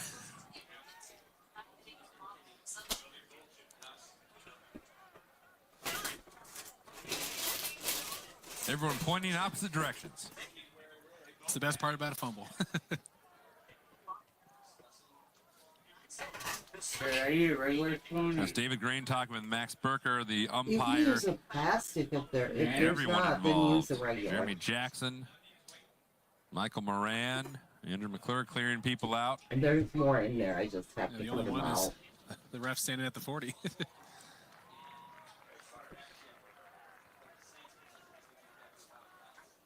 And Indiana Wesleyan ball. So, to note, Jonathan, it's going to be the starters out on the field for Indiana Wesleyan. It's going to be the ones, Arjun Lothe, starting offensive line, starting receiver. Lively still How shot many out points is enough for Coach Rhodey, the especially really very The inspiring upbeat game. time. But I don't know Also, what to do to with that point, myself. as Lothay will become the first Indiana Wesleyan Wildcat to pass for 300 in 3 games in a row on that completion to Simon Vincent. Indiana Wesleyan has a bye week next week. Yeah. So Hey, last time in if live I practice give before you next a week, necklace for before they have Timmy, to suit up to play, go up to What Madonna kind is of now. Cameron I'll Morrison show stonewalled Lotta. and driven back by the excellent middle linebacker Carson Hansen. Let me Second do game all my conference year dinner ago. up And for Jonathan, you know who? Lotta It's not the coaches people. that have the hardest job for St. Francis to keep your guys in it. It's the captains, because they're also kind of dealing with that player mindset of this game's over with, but they're also leaders. Guys look up to them. I think they have the hardest job. And he Like is the you captain of the eat defense, and Carson eat them. Hansen. Here's the one up the middle that is bobbled and caught by Simon Vincent. Why? Just shy of the 30. Mark that as a 31-yard line. 18 on that pitch and catch. Yeah, way to be heads up by Vincent, realizing that the ball was behind him. Then when he went to go turn, he kind of got hit in the process. Ball popped out. He was able to gather it, keep his eyes on the football, but also, you know, keeping his eyes downfield. Oh my God, I was looking for my No. phone. No. I don't think she would like that one. Derek. Blocks. There's the fade towards the end zone. Just a little wide. Go back up. Smith, who's looking for a hat trick. Yeah, and I wouldn't be surprised if they keep That trying to one's force the cool. hand towards Isaac Smith. Is that Yes. a necklace or No, it's a necklace. Put the a effort book? into the program. You see that a lot. You gotta make sure you find the one. Receptions away from Ty Braden Smith. 7 That's right. touchdowns. 300 yards and change. Deacon Diltz up the near sideline. His mom. Darts for Just 12. do Andy and 50 yards in receiving. Do you ever play idiot empty? No. Okay. Then that answers that question. That play did not go well. Depending on your perspective. We saw that in the Olivet game, the issue for Indiana Wesleyan in the screen game, when you use it a lot and it becomes expected by the other side, they can really, you know, either do something like that or maybe have an interception. What we saw against Olivet. We saw it twice, 2 pick sixes against Olivet. Lothay over the middle. That one a little low. Did he catch it? He did. Braxton It climbed down the ladder to pluck that one up. First and goal in the legend in the birthday.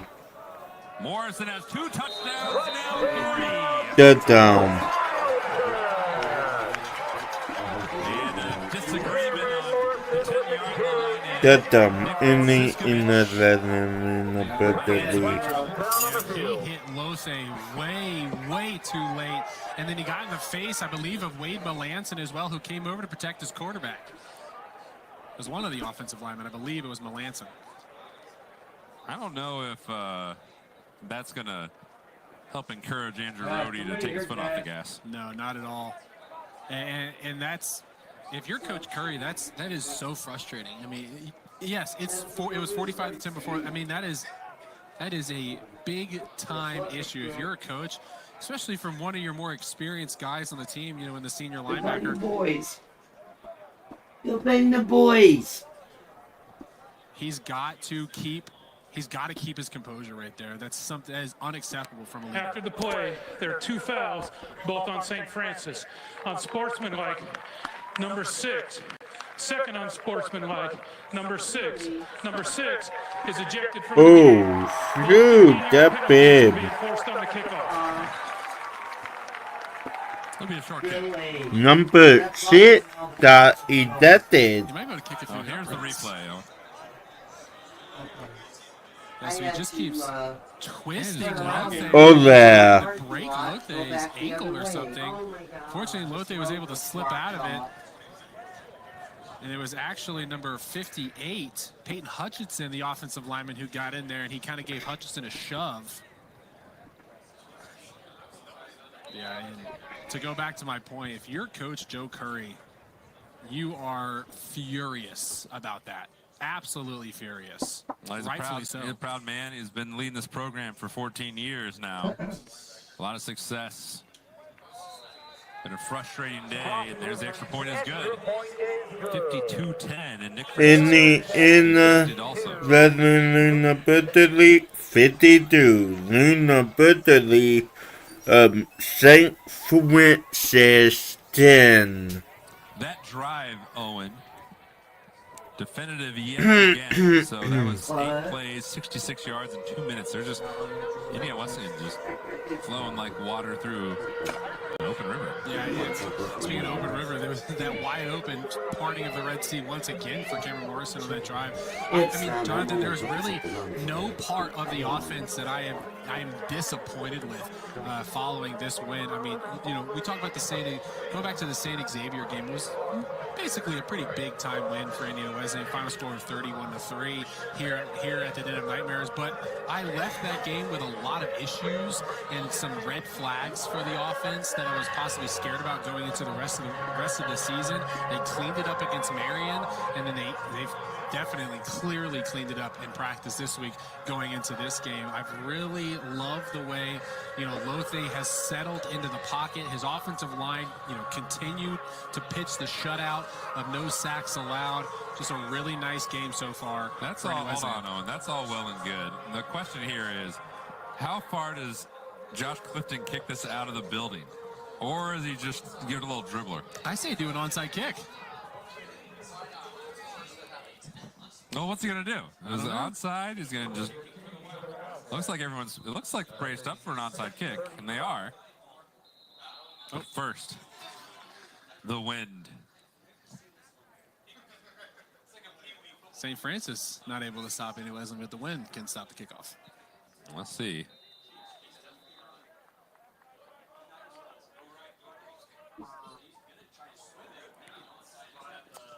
And that will be cleaned up by Aaron Larkins. So starting at the 10 for St. Francis. Well, Clifton unable to get a touchback, kicking from his own 35. All jokes aside.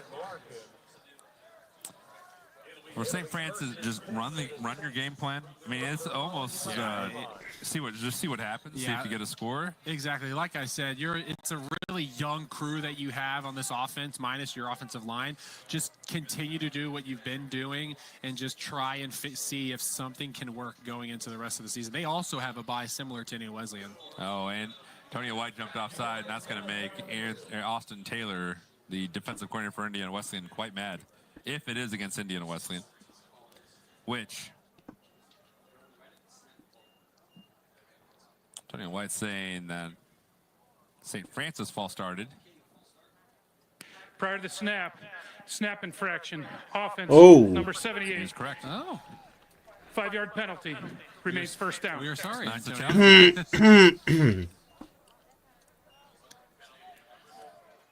And Jonathan, that right there, that's things that as your coach going into the second half, so he moved his head up really quickly. You can't do that.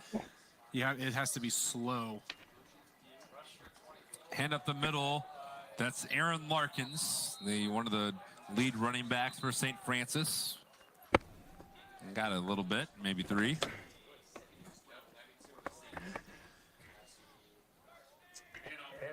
So, I mean, not a bad rush by St. Francis. And, I mean, that's honestly just stuff. Yeah, that's just stuff you want to see. Just try and continue to do, you know, what you thought you were going to be able to do to go in this football game. Yeah. The game is, you know, definitely out of hand at this point. The game really out and it been out Quick and to the outside. Ingstrom, they've been trying to get it to him Nope. all game long. And he was able to get a little bit on that pitch and catch out to the boundary, but Indiana Wesleyan rallied 3rd and long. Yeah, they rallied to make the tackle, but it was Devin Arevalo who really interrupted that play. They tried to stop Arevalo and block him, but he is just, when Devin Arevalo comes downhill, it's almost like a middle linebacker blitzing into a B gap or an A gap. It is really hard to stop. When he gets going, that is an extra dimension to his game. Maul throws, look for Ryan Little, and he taps the toes on the outside for a first down. Ryan Little, he's really played well today. Yeah, Ryan Little has been one of the few bright spots for St. Francis in this football game. And you love that for a guy who's really paid his dues for this program. He played well a year ago, just an injury, or coming back from that injury, and it's this year he's really been outstanding for him.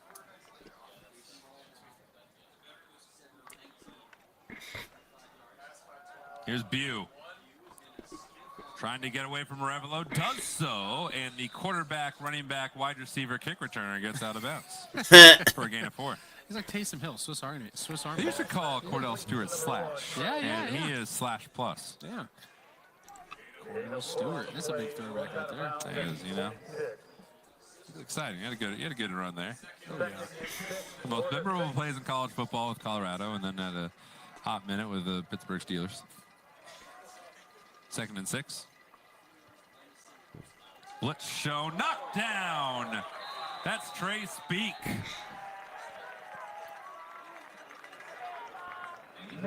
Trey Speak read that like book. That was awesome by Speak. He came off the edge on a blitz. We saw it coming from a mile away. He walked up, inched his way up. You see him right there on the left side of your screen. And then watch this. Gets up, puts his hands up. And sometimes guys, when they jump up, they just throw their hands straight up and still have that gap in the middle. He did a nice job of get his hands together to make sure it didn't split in between them.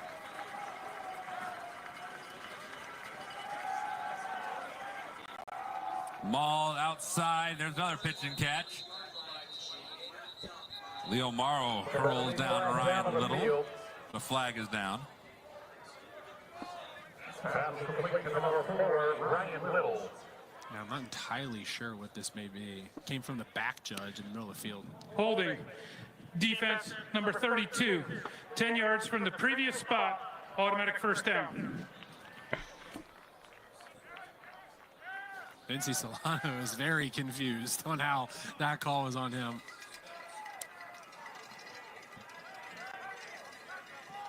Be 1st and 10. And that's one thing, Jonathan, in late games, if you're the winner in late games, or if you're the leader in these late games, you can't do things like that. Obviously, Vince Solano didn't think he did anything, but regardless, you can't have penalties late in football games like this. Probably going to get to the top of the film session, too. Oh, yeah, that's exactly. Fighting through the arm tackles is Larry Stringham. Got 5. And the reason it gets Bad to luck the very for top of the film sheet, Jonathan, is because there's so much good new to talk number about. delete They're gonna focus on Saint the smaller list first, then Francis. go to the good things. It always happens. And so in a loss, they focus on the good things, because most of the time in a loss, there's not a whole lot of them. It's 2nd down and 10. 2nd down and 5. Maul's in trouble, and he's going down.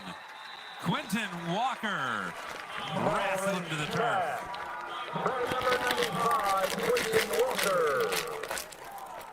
Yeah, Quentin Walker, backup defensive tackle. The defensive line is really, a committee. They rotate. Obviously, we have the starters. You see Cheeseborough, you see Garrett Hathaway and Antonio White a lot. Those are the 3 guys that really do stay in there. But with the big lead, they take those guys out and put some of the backups in.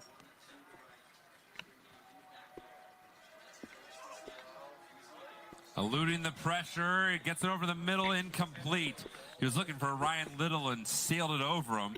It'll be 4th down, and out comes the punt team.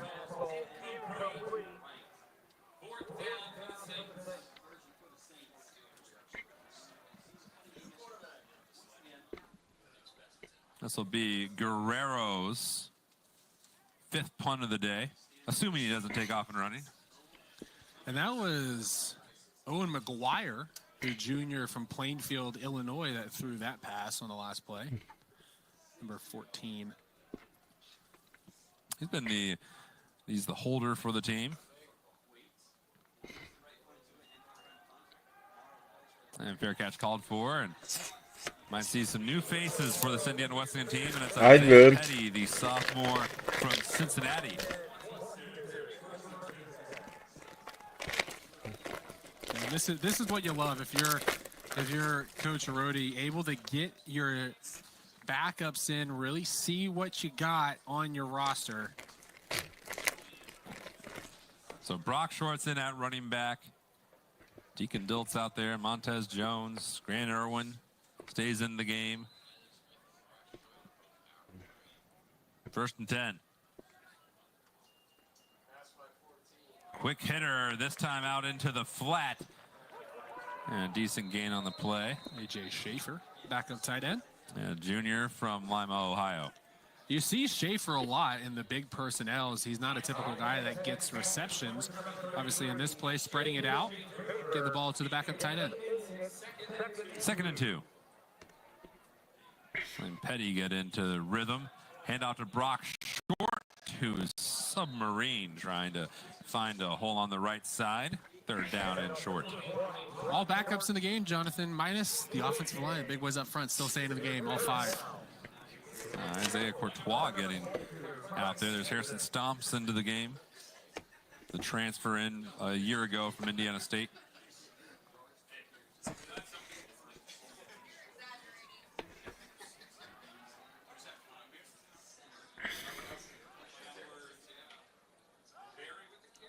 And There'll be a hand either Douglas knows Kyle will move with the power of the run from Ewing. Gain of 4 for number 6 in red.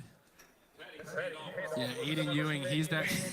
I love looking at his stat line. He has 42 rush attempts for only 183 yards, but it's because he comes in and downs like that or short yards on the goal line. He is a power back.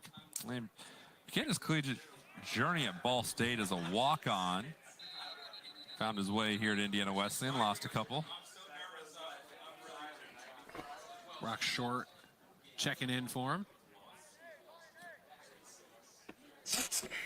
That one with a loss of 2 yards right there. Might be able to see Petty sling it again. Only 3 pass attempts coming into the game. He was 2 for 3 with that completion earlier. That was 3 and 4. Petty. Montez Jones, they really like short. Excellent player during his time in high school at Lawrence North. Played quarterback for him. He was a team MVP multiple years.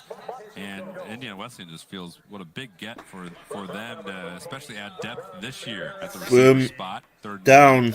Yeah, he reminds me a lot of with a guy I played with as well, Miles Cox. In the Western University. Petty into the boundary to Brock Short, who shifts his He way inside broke loose. For a first down across midfield. First down in the university. Plan on that play. Brock Short catches the football out of the backfield. Watch Grainer when he turns around, blocks off, seals off the outside, leaving that inside route or a route for Brock Short for the run after catch. New change of downs for the Wildcats from midfield. Petty, Grant Irwin, almost able to do the lazy Susan around Hackman, but Michael Hackman was able to escort him to the ground. Gain of 13. Yeah, and I love, sometimes when backups get put in the game, they kind of just run the ball a ton just to kill the clock. Well, it's the third quarter. You have a whole quarter to play. Just air it out with Petty. Brock Short looked outside, goes inside. Flag comes in. Flag on the goal line. Helmet. Flag on the line Number of 95, St. Francis must leave 1 play, helmet off. That's Bryce Pollard. We mentioned him earlier, and I think time to go back and revisit. The difficulty of being a nose guard as a freshman. Nose guard can be an offense number 79. Underappreciated. 10-yard penalty from the previous spot. Replay first down. Logan Penn, I'll have to give him some flack for that next time I get the chance to talk to him. He was giving me flack last interview. The penalty is enforced from the spot of the foul. The nose guard. But yeah, going back to talking about Bryce Pollard, nose guard is a very, very hard position to play. You're basically directing the traffic for the linebackers behind you. You're having to go up against the center. You're having to go up against a tackle. You don't really know who's coming around the outside to possibly down block you. You're fighting through a lot of double teams. It's a very, very tough position to play, especially as a backup. Petty hits Grant Irwin. Out of bounds. Got 11 back. Yeah, he's not the starter. I mean, it's Curtis Reese is a starter. Donald mentioned All-Conference MSFA West player last year. He's out. Bryce Pollard gets the call. I mean, he's a big kid, 6'3", 295, and it's the same story for Coach Curry. He's got the talent. He's got the size. He just needs the experience. Got the experience in this game. Yeah, you got to play. This is his third collegiate game as over the middle behind Montez Jones. Incomplete. But you have to be the nose tackle. You have to be big Room enough. You have to 9. be nimble enough to work in that tight space. And you have to have the acumen to be able to manipulate an offensive line that's planning on moving you. Yeah, and like I said, moving you, and most of the time it's two guys trying to move you because you're inside in an odd front. Usually it's a guard in the center, double teaming you minus on a drop back or something like that. They really take a beating in there. 3rd and 9. Stop Petty it, with both. time and misses. Incomplete. Didn't just put it on him. And one more thing, Jonathan, because I love talking about those unsung heroes. You know, the nose guard position is another one of those where, you know, look at Reeves' stats. 2 solo tackles. I want to look at defensive tackle stats for any Wesleyan. They don't have a nose guard, but defensive tackle very similar. 1 solo, 4 solos for the other 2 guys. They don't make a ton of tackles, but like you said, they direct the traffic. 4th down, Petty looks into a crowd, and Deacon Diltz almost got that. It's a turnover on downs, but Diltz, he high-pointed that football and just not able to, needed another centimeter. Yeah, got up, almost like he got up a little too early to get it. I think you're right. Jumped a second too early. I bet you that's what was going through his head when he was right there on the ground. It's one of those, no. So we'll see. Just a little bit too soon. Yeah. So Maul back in the game at quarterback. Kevin Day, the running back, lightly used today. He had 1 carry earlier in the game, but got away from St. Francis pretty fast. And in their running back rotation, they've now gotten back around to Gavin Day. Looks outside. Kalik Holland in coverage, but the white number 4 beats the red number 4. Ryan Little, another slick grab. Yeah, Ryan Little, continuing to talk about him. He has been the brightest player in this entire game for St. Francis, and a really, really dark football game for them. There's not going to be much to take from this football game, but Ryan Little will be one of the positive traits. Yeah, 5 catches, 89 yards. That one for 26. His longest of the day was a 27-yarder.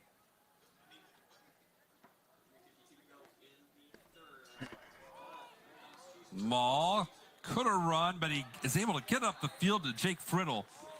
Or rather, he got up to his backup tight end, Ryan Urisic, the freshman from Crest Hills, Illinois, went to Joliet Catholic. Just his 2nd reception of the year, Jonathan.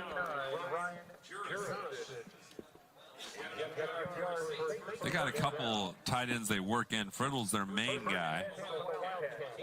But it's still a freshman underclassmen, get invaluable playing experience, get out there with quite a bit of time.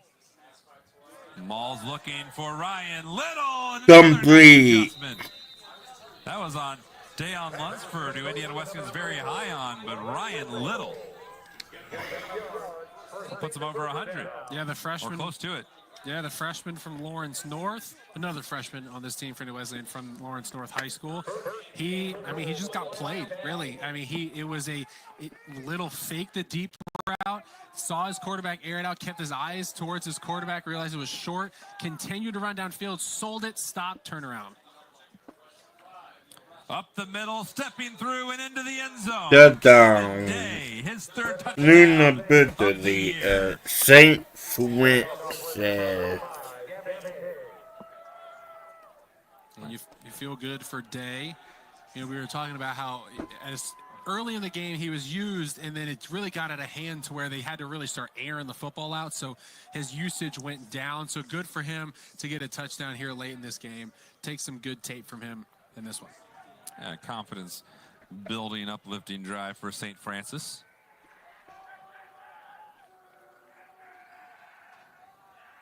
The hold of McGuire off the leg of Guerrero. The extra point is good. 52-17.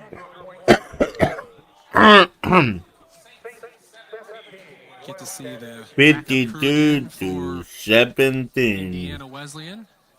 When you have the 2nd team in, the 3rd team in, just approach the offense chain. You're just running the normal 2 offense. minutes 34 seconds left in the first quarter. On the trust of the players. Most of the time, though, it's as close as possible as you can get to the typical game plan. Maybe not as intricate because maybe some of the receivers that are in the game aren't completely, in tune with all the in-depths of a playbook that really for those receivers is a ton of stuff. But for the most part, it's as close to the game day playbook as possible.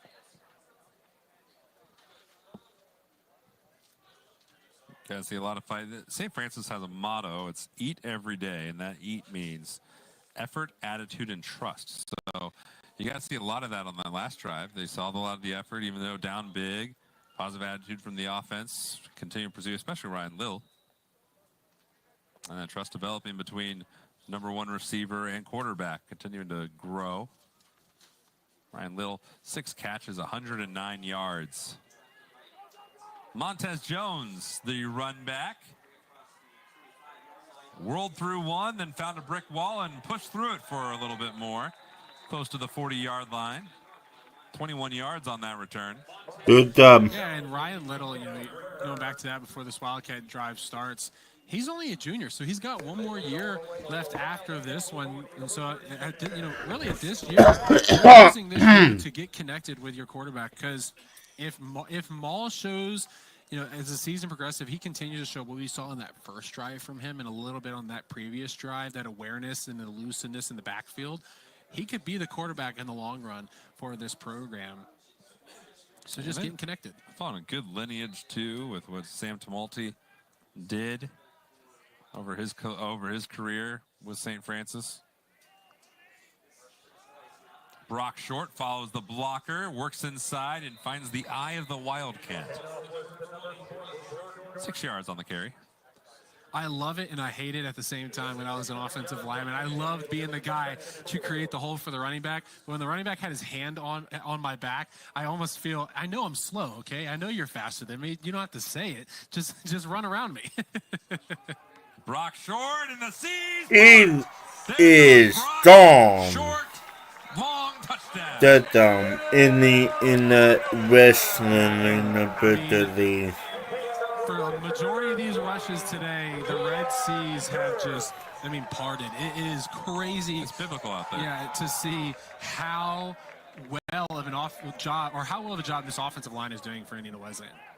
His longest run of the year was a couple games ago at Judson. He went for 75. That one for 54.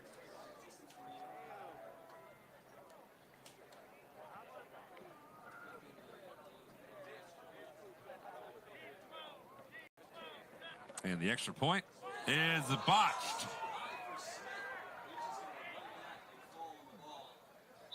Well, special teams hadn't always been pristine for Indiana Wesleyan, but that's going to ruffle some feathers. Yeah. And Jonathan, that's just you. It's very similar to when oh goodness, who was that? In the wrestling 58 the St. Francis 17. Somewhere.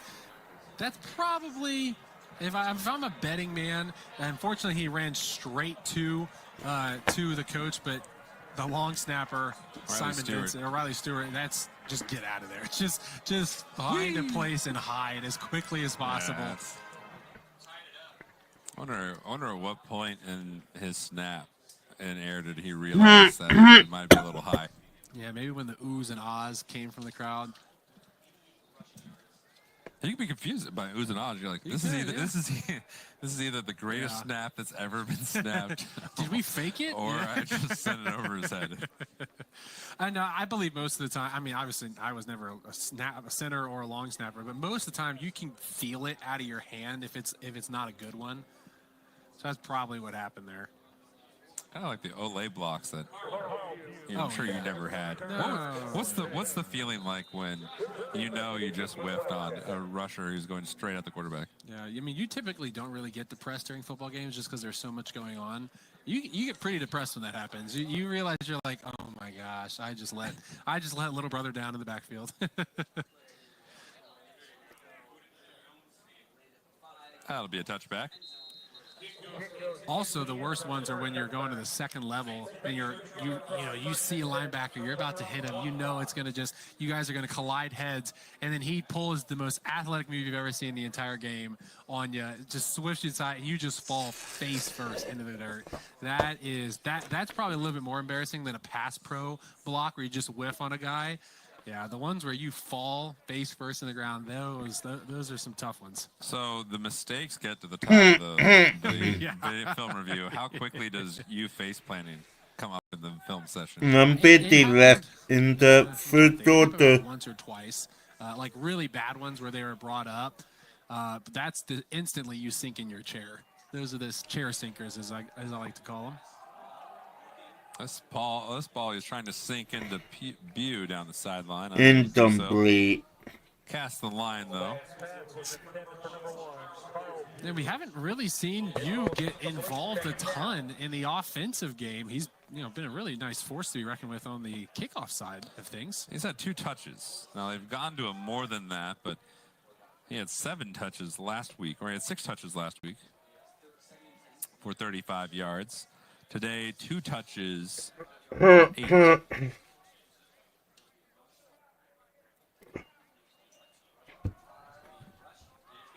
That's Gavin Day up the sideline. Forced out of bounds by Caleb First Wheeler. down. Luna Berkeley at St. Francis. Yeah, and you love that.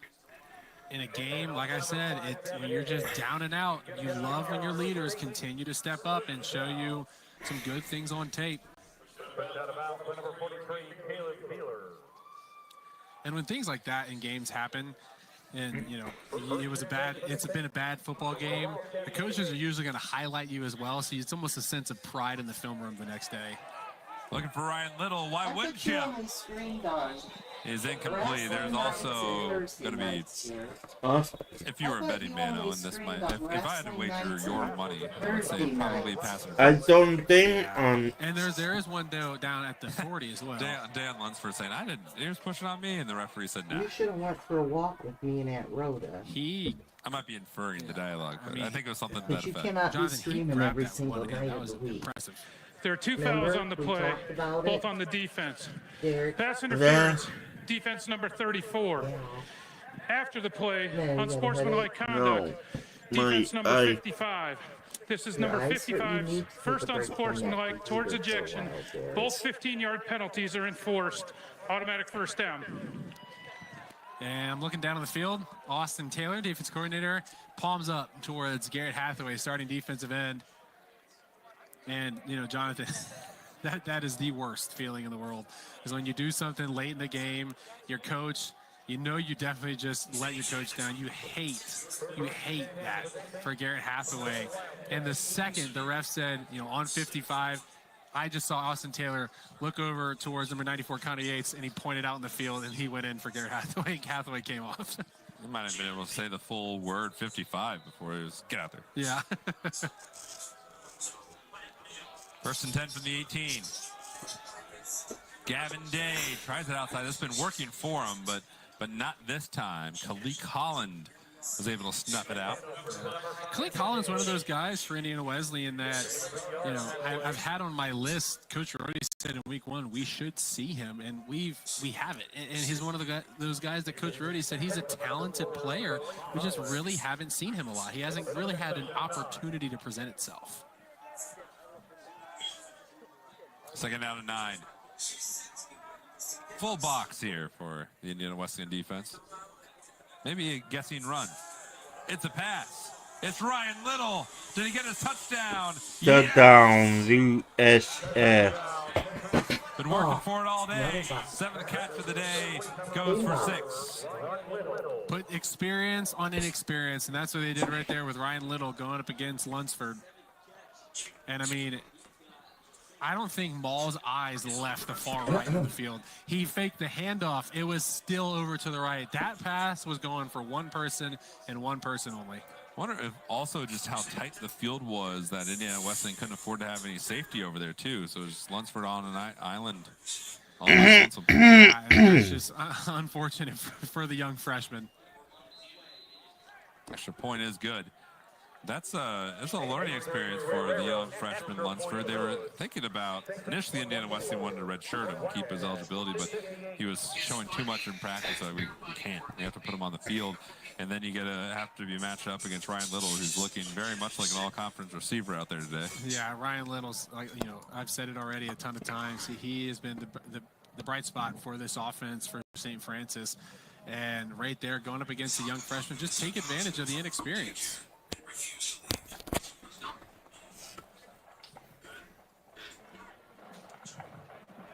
This is not the only game going on around the MSFA. In the third quarter, early third quarter, Siena Heights leads Judson 37-0. That Taylor one will be another one to watch. Actually, I just updated. Oh, so okay. This is more accurate. Early fourth quarter, Siena Heights leads 54-17. Taylor and St. Francis of Indiana. Different St. Francis. I don't want anyone to be confused that St. Francis split their team or anything. 14-14, early third. At halftime, St. Xavier leads Defiance 14-10. And Marion is putting it to Madonna at halftime 37-7. A lot of Indiana Wesleyan fans paying attention to that St. Francis and Taylor game after the Wildcats dropped 1 to an MSFA West opponent last week to Marion. Look at this return across the 30 as a couple of flags come in. As a disagreement developed between Kevin Frazier and Kelby Roberson of Indiana Wesleyan. Cruz Presley just absolutely lit somebody up, and there is no penalty flags. That was a clean hit by him. However, there is definitely one. Frazier lost his helmet, and he was saying, "Enjoy this penalty, Kelby." We'll see if that's what the referee saw it. We were chatting about it a long time ago.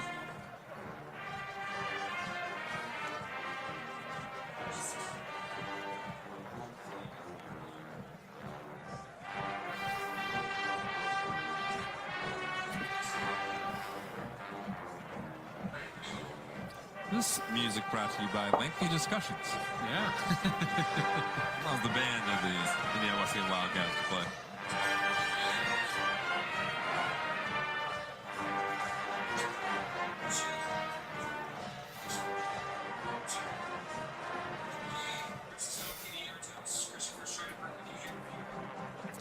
See this block here.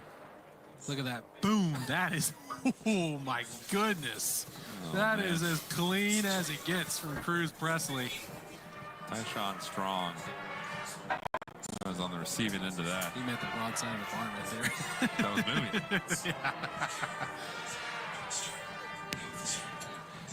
Illegal participation, kicking team number 0. 15-yard penalty from the spot of the foul. First down, Indiana Wesleyan. Oh, so because his helmet came off and then he continued to play, it's a penalty.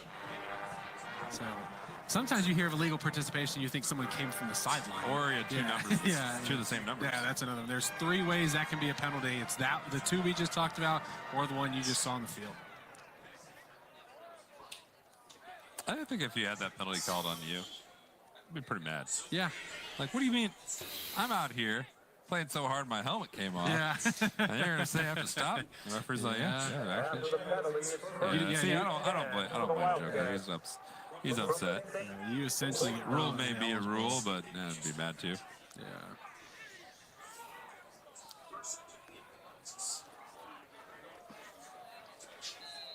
So we get to see more of the young gun from Isaiah Petty. We'll see him hand it off to Brock Short. He busted for a touchdown last time, and he fought his way close to a first down on this opening carry of the drive. Picked up 8 yards. Yeah, and Brock Short's been one of those guys for Wesleyan that he's caught the short end of the stick of this is the end of the third quarter. And Morrison, Ewing, and Short. That's replacing Ryan Whitwell, an injury right now. He's done a heck of a job this game. Going to the fourth, Indiana Wesleyan up big, 58-24.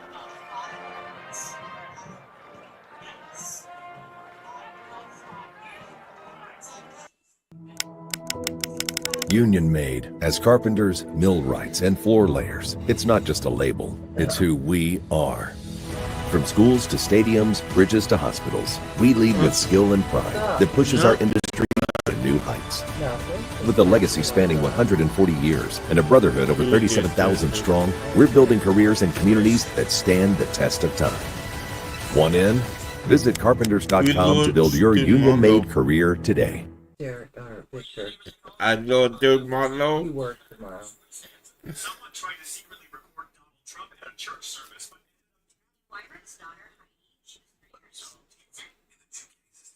We'll see why some mothers don't deserve children at all.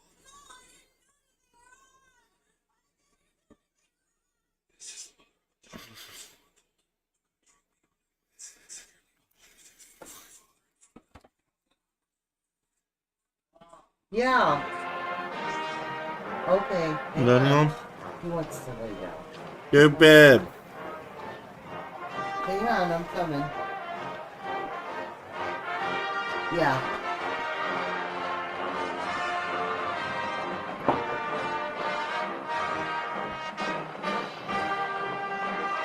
Yes, please.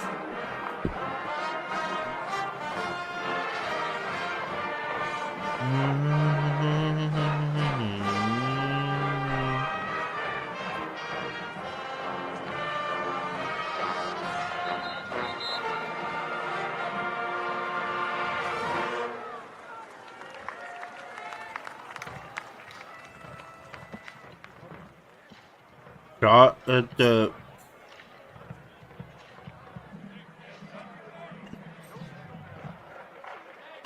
not right. Welcome to the fourth. 2nd and 2 is where we find ourselves. 2nd and 2. The handoff to Short, and he will not make it. Got a yard, needed 2. And here comes the power back himself in a short yardage situation. Aiden Ewing right on schedule. The power back. That is true. 31 for the Wildcats.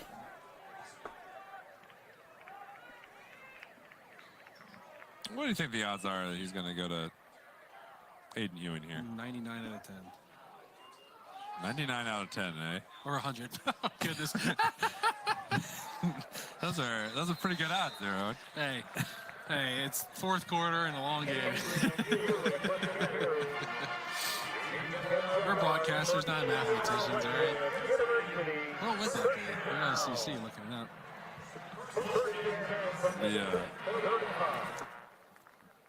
It's great odds, man. It's great odds.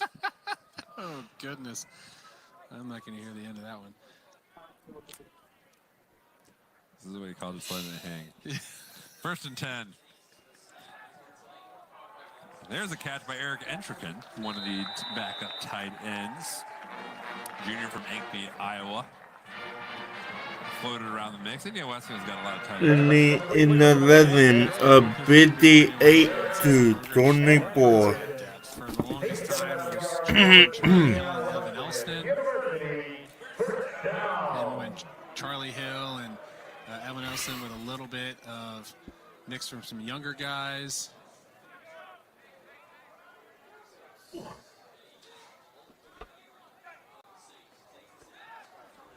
Deacon Diltz has a lot of blocking in front of him and lunges across the 20-yard line. Gain of 7. 7 all time for in the Western Italy. Yeah, and that was a nice job by Diltz. You love to see that from a guy that, just does his work during practice. That's when he gets his big time reps, and right there, he was patient enough to let the blocking kind of do its thing. Then he went outside. Very similar to how a running back is, kind of sits, then goes through a hole. Petty. Ewing. Finds his It's way, gone. He will score. Touchdown in the 11. Number 5 for him on the year. His longest run previously of the year was 23 yards. This one won't match. It was 19. But 19 to Pater. Yeah, and this is a big time win for Indiana Wesleyan. They're going to need a lot more of these following the bye. Yeah, more on that in a moment. Here's the new kicking unit. Jack Doty on to kick Montez Jones to hold. Over the last snap, might still be rolling. This one, perfect. So looking at this Inni in 11, 55. New number 3, St. Francis, Indiana Wesleyan is going 24. to get they need to. They have to win them all. Yeah, absolutely. So the question is the degree. Yeah, to the degree, and it's got to be things like this: 65 to 20 something, 65 to maybe a little bit less. So they go following the bye to Madonna, then at home against Defiance. That's the homecoming game, and then October 25th. Yeah, and then at Taylor. And then versus Lawrence Tech at Siena Heights. The Taylor one is the biggest one left on the season. Taylor still receiving votes just outside the top 25. Great run game traditionally with the Taylor Trojans. They run a triple option out of the shotgun. I always look forward to watching the Indiana and Taylor football games. Garfield goal. Siena Heights can be stingy. They've always got a tough defense. And it's a road game too at the end of the year. Yeah, road game to end the year and to end the program for Siena Heights as well as they're disbanding after the season. Yeah, St. Mary's the Woods will be joining the MSFA next year. Yes.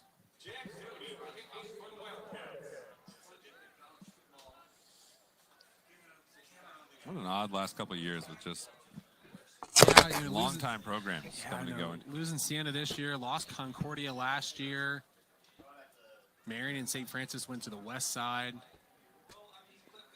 And then a little bump out of bounds by Lunsford.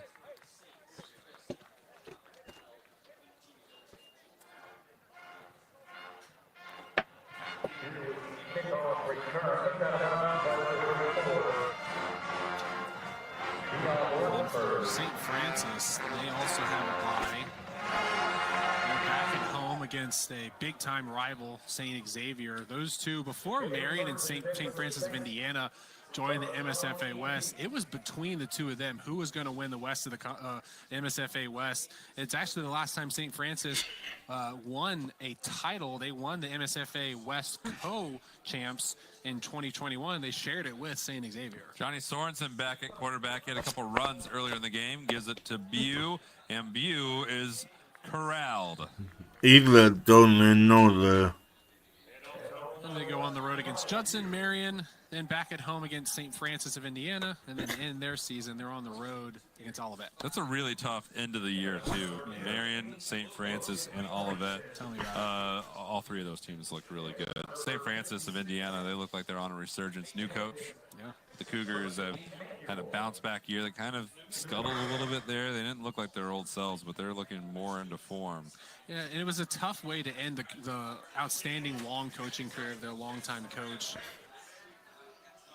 He retired, and then they, like you said, Jonathan, got the new guy in there. Yeah, Coach Donnelly.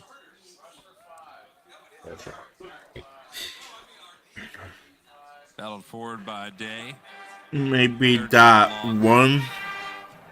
I know what it's like to end the season against Marion and St. Francis. That was the end of our season for many years. Nope, that do. 3rd and 7 for Lou SF. Has continued. It is odd not having St. Francis of Indiana on the schedule for Indiana Wesleyan this year. Now, not lacking for St. Francis's as is today.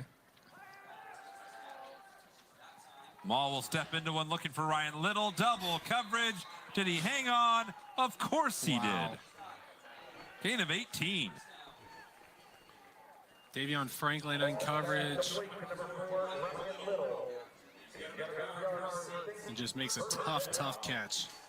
There were some years there, Owen, when the Mid-East was just a murderer's row. When Indiana Wesleyan was on the rise and Concordia was still rocking, and Marion and St. Francis of Indiana and Siena Heights was right around the rankings. And now this year is the Midwest. It just looks really tough. There's a late flag as Gavin Day vaults his way to the 45-yard line. Picked up 5, but this it's coming back backwards.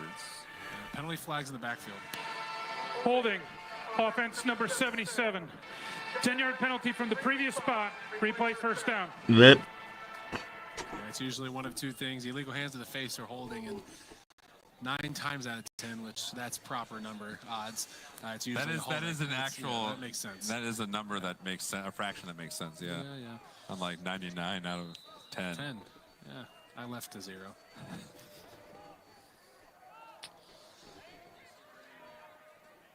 First and 20. Go, Cubs, go. You about done? Your blankets are up here when you're ready. Here's a handoff. That's Larry That's a Stringman nice from one. Stringham from earlier in the game. He's had a busy day. His 10th carry. Get some boys and have a fire. Does a really good job following his blockers, letting them seal off the left side and go along that side.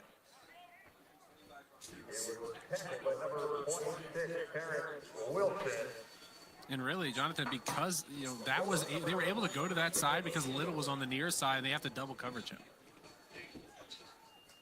Maul lets it fly, looking for Bew, and almost intercepted by Khalid. Incomplete. That's a player that Indiana Wesleyan is excited to get back. He was banged up earlier in the year, hoping to get him into what they believe will be a very deep cornerback rotation. Very, very, very deep. And they have a very similar trust in their backup defensive backs as they do in their backup defensive line. That's why they can rotate their defensive line so much in the game.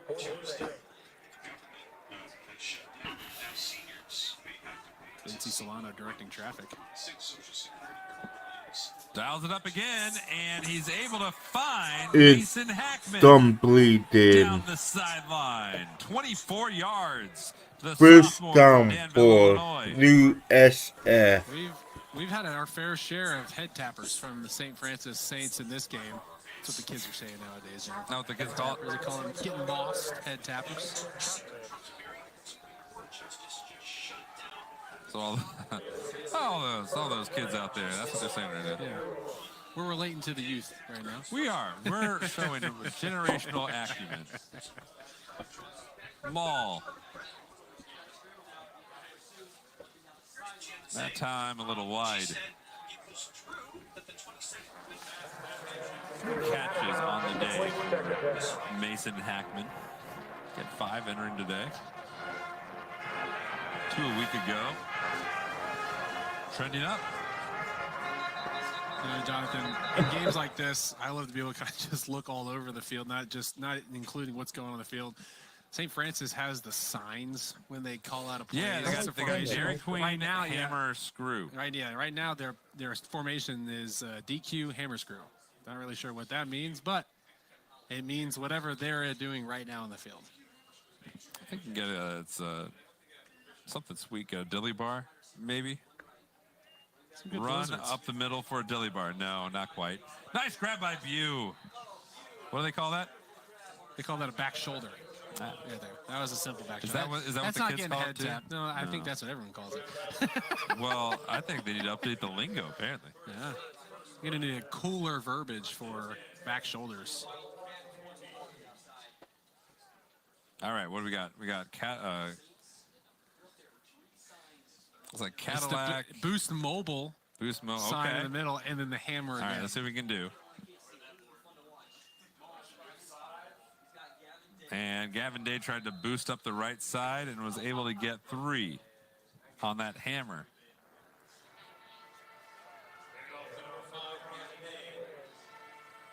I love the patience from Day running up. What you're looking at here is the top right of your screen. Yes, These guys that's that what you're are looking at. hurriedly flipping through their boards. Here we go. There we go. All right. So Wendy's, Dolphins, whatever that is. I think those are nails. Nails? Okay. Multiple nails. So maybe it goes Baconator, Tyreek Hill, nails. I think it's a go route. Not even close. Nope.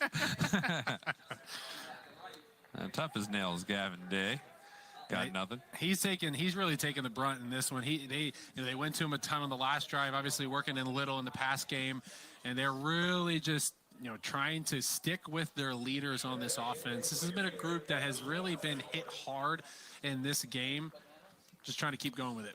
New clothes, look for a promotion. potassium.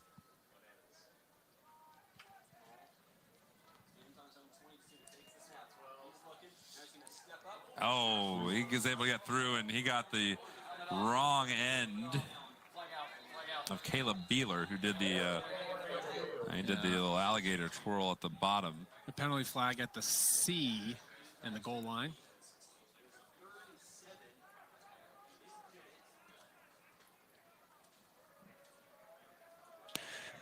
Personal foul. Defense number 94.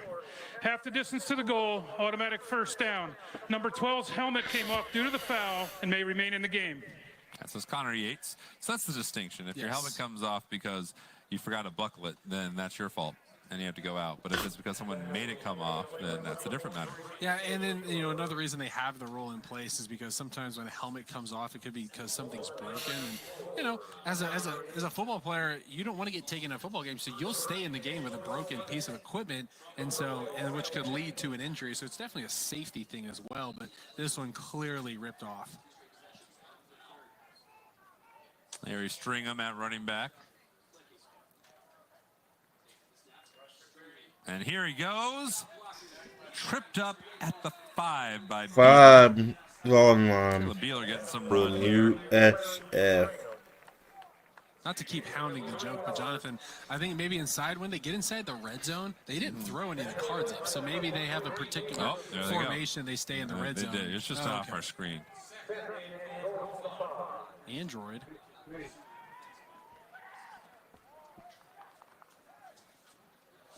Hi. Everybody's got their different ways to call plays. And this one dials up an almost touchdown today. It'll be a couple yards short. Number 89 offense, St. Francis must leave one play helmet off. Okay, so there's the difference. Yes, it's the exact difference. Nathan Mall lost his helmet because Connor Yates yanked it off him, and then Ryan Yursich should have strapped it on a little tighter. And this has happened a lot in this game, I feel. Yeah, their helmets aren't staying on for St. Francis. It's 83 degrees down there. Maybe a little bit of sweat. a little perspiration in the buckle. Know. I don't know. Don't know. He wants Engstrom, but he's tied up, and Mall will run it himself. Touchdown, St. Francis.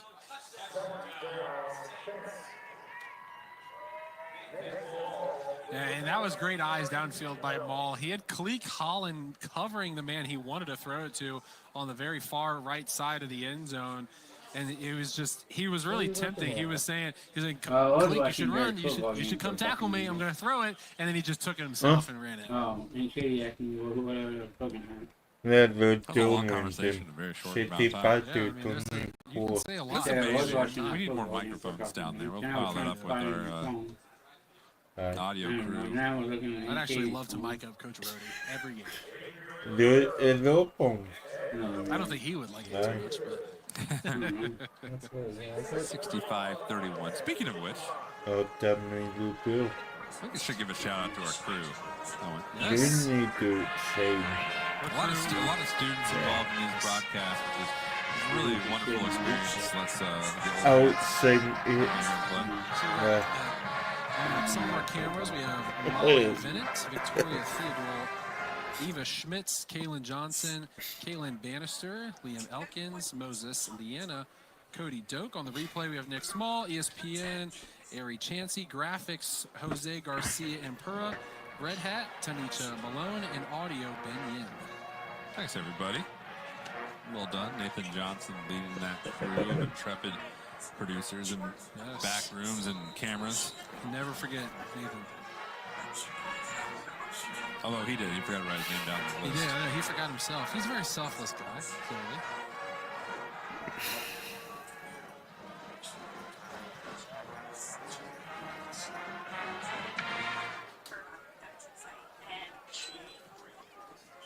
So we're about to see Petty for...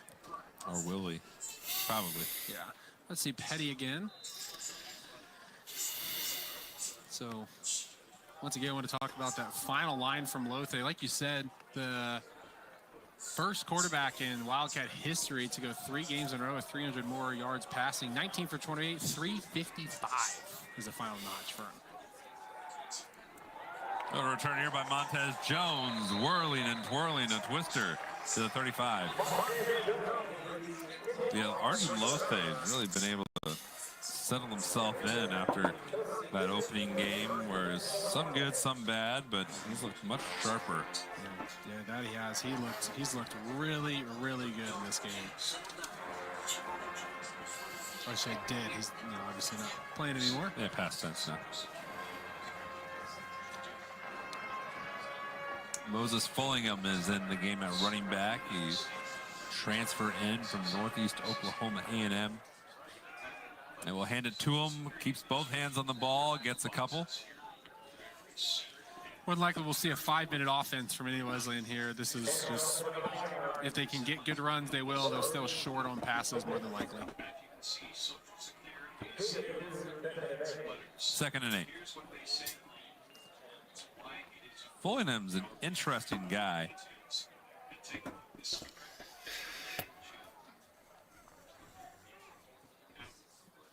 More on that in a second. Almost intercepted, but able to get it open over the defense to Jackson Tupps. But Fullingham, he was recruited out of high school. His mom went to Indiana Wesleyan. And they weren't able to get the arrangement worked out initially, so went to JUCO for a semester, didn't like it, called Andrew Rohde back, and came at a perfect time because the Wildcats had just lost Roosevelt Cage, and they were looking for a big running back, and we'll give him a shot. He's in a really big running back room.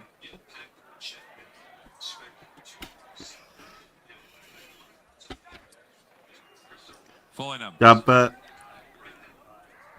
Ila going in on That's the what they're going to do. I mean, you saw it on it was a short-ish pass, got him a first down. 3 minutes left in the game, guys. Very similar to their first down play to start this drive. That's what you do in a 5-minute offense. It's just to run the clock down, guarantee yourself first down, so you don't have to punt or do something to flip it, back over to the other side of the ball. I mean, really, anyone would like it to be to where their offense or their defense doesn't touch the field again.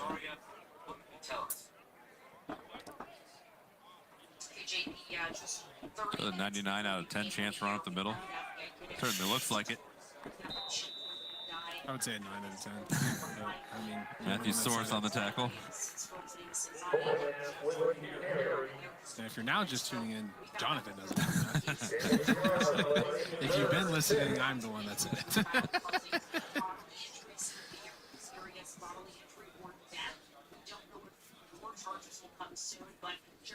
Indiana Wesleyan off next week, back in action on October 18th at Madonna. Okay, Nevi in the Westland at a off week, so will be home against St. Xavier after a week off.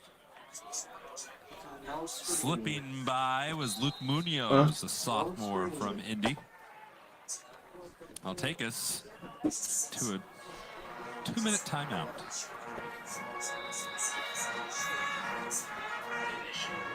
This is the 2-minute timeout.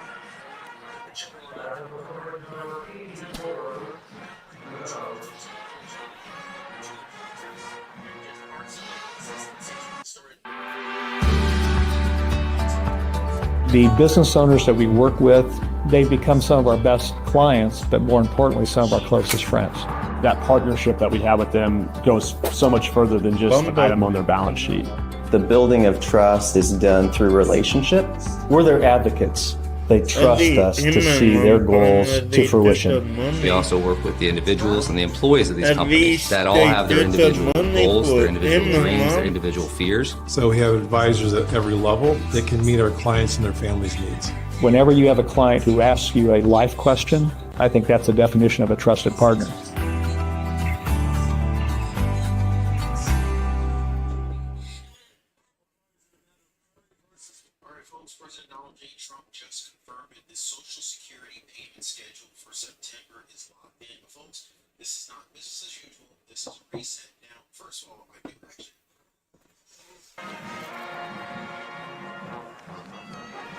in the midnight home bill. Yeah, you got your phone bill, baby. 65 to 51.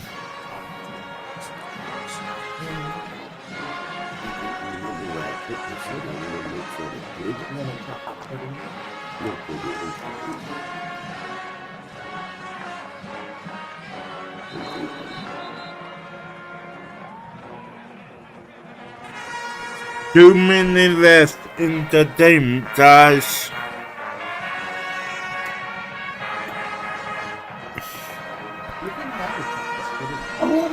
It basically overly flipping murdered them. We return you to a punt. Jack Doty.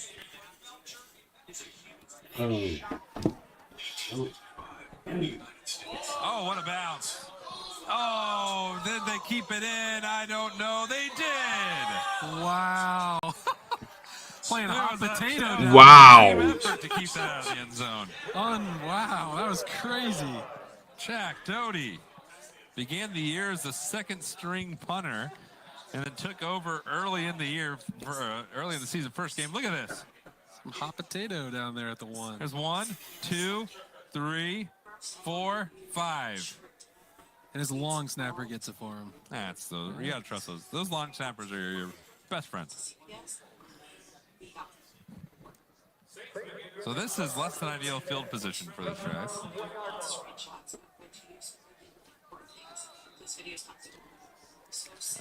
Kevin Day might just bust this for a touchdown, the way he's been running. Yeah. Tush push.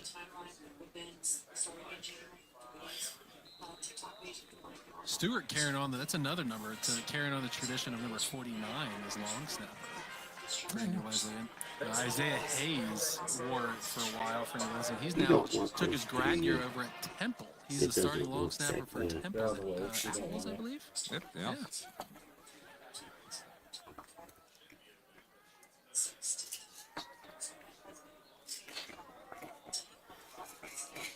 There's Little. Forced out of bounds by Davion Franklin. I know He was you the probably starting take a lot linebacker to more. begin the year. Lost his job, Trey Speak.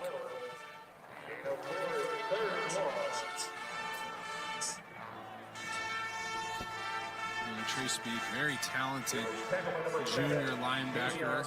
Originally from Chattanooga, Tennessee. He went over to Noblesville High Yeah, School. good run with Noblesville.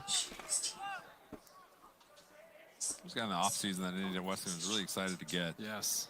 It took him in a battle for the position. Speaking of which, battling forward is Stringham.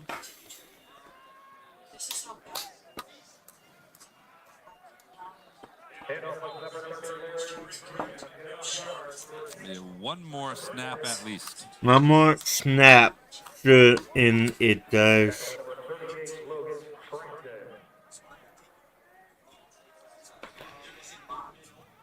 Maul will heave it, and it will be Intercepted. Dale Lunsford. He's got room, too. He stepped out of bounds. His DB coach ran out of room on the near sideline. The defensive back coach for New Wesleyan, or no, that's Devin Bacchus, the linebacker coach. He's running down there with his headset off, yelling at him, saying, "You could have cut back." Get ready for this last snap. Fun little tidbit.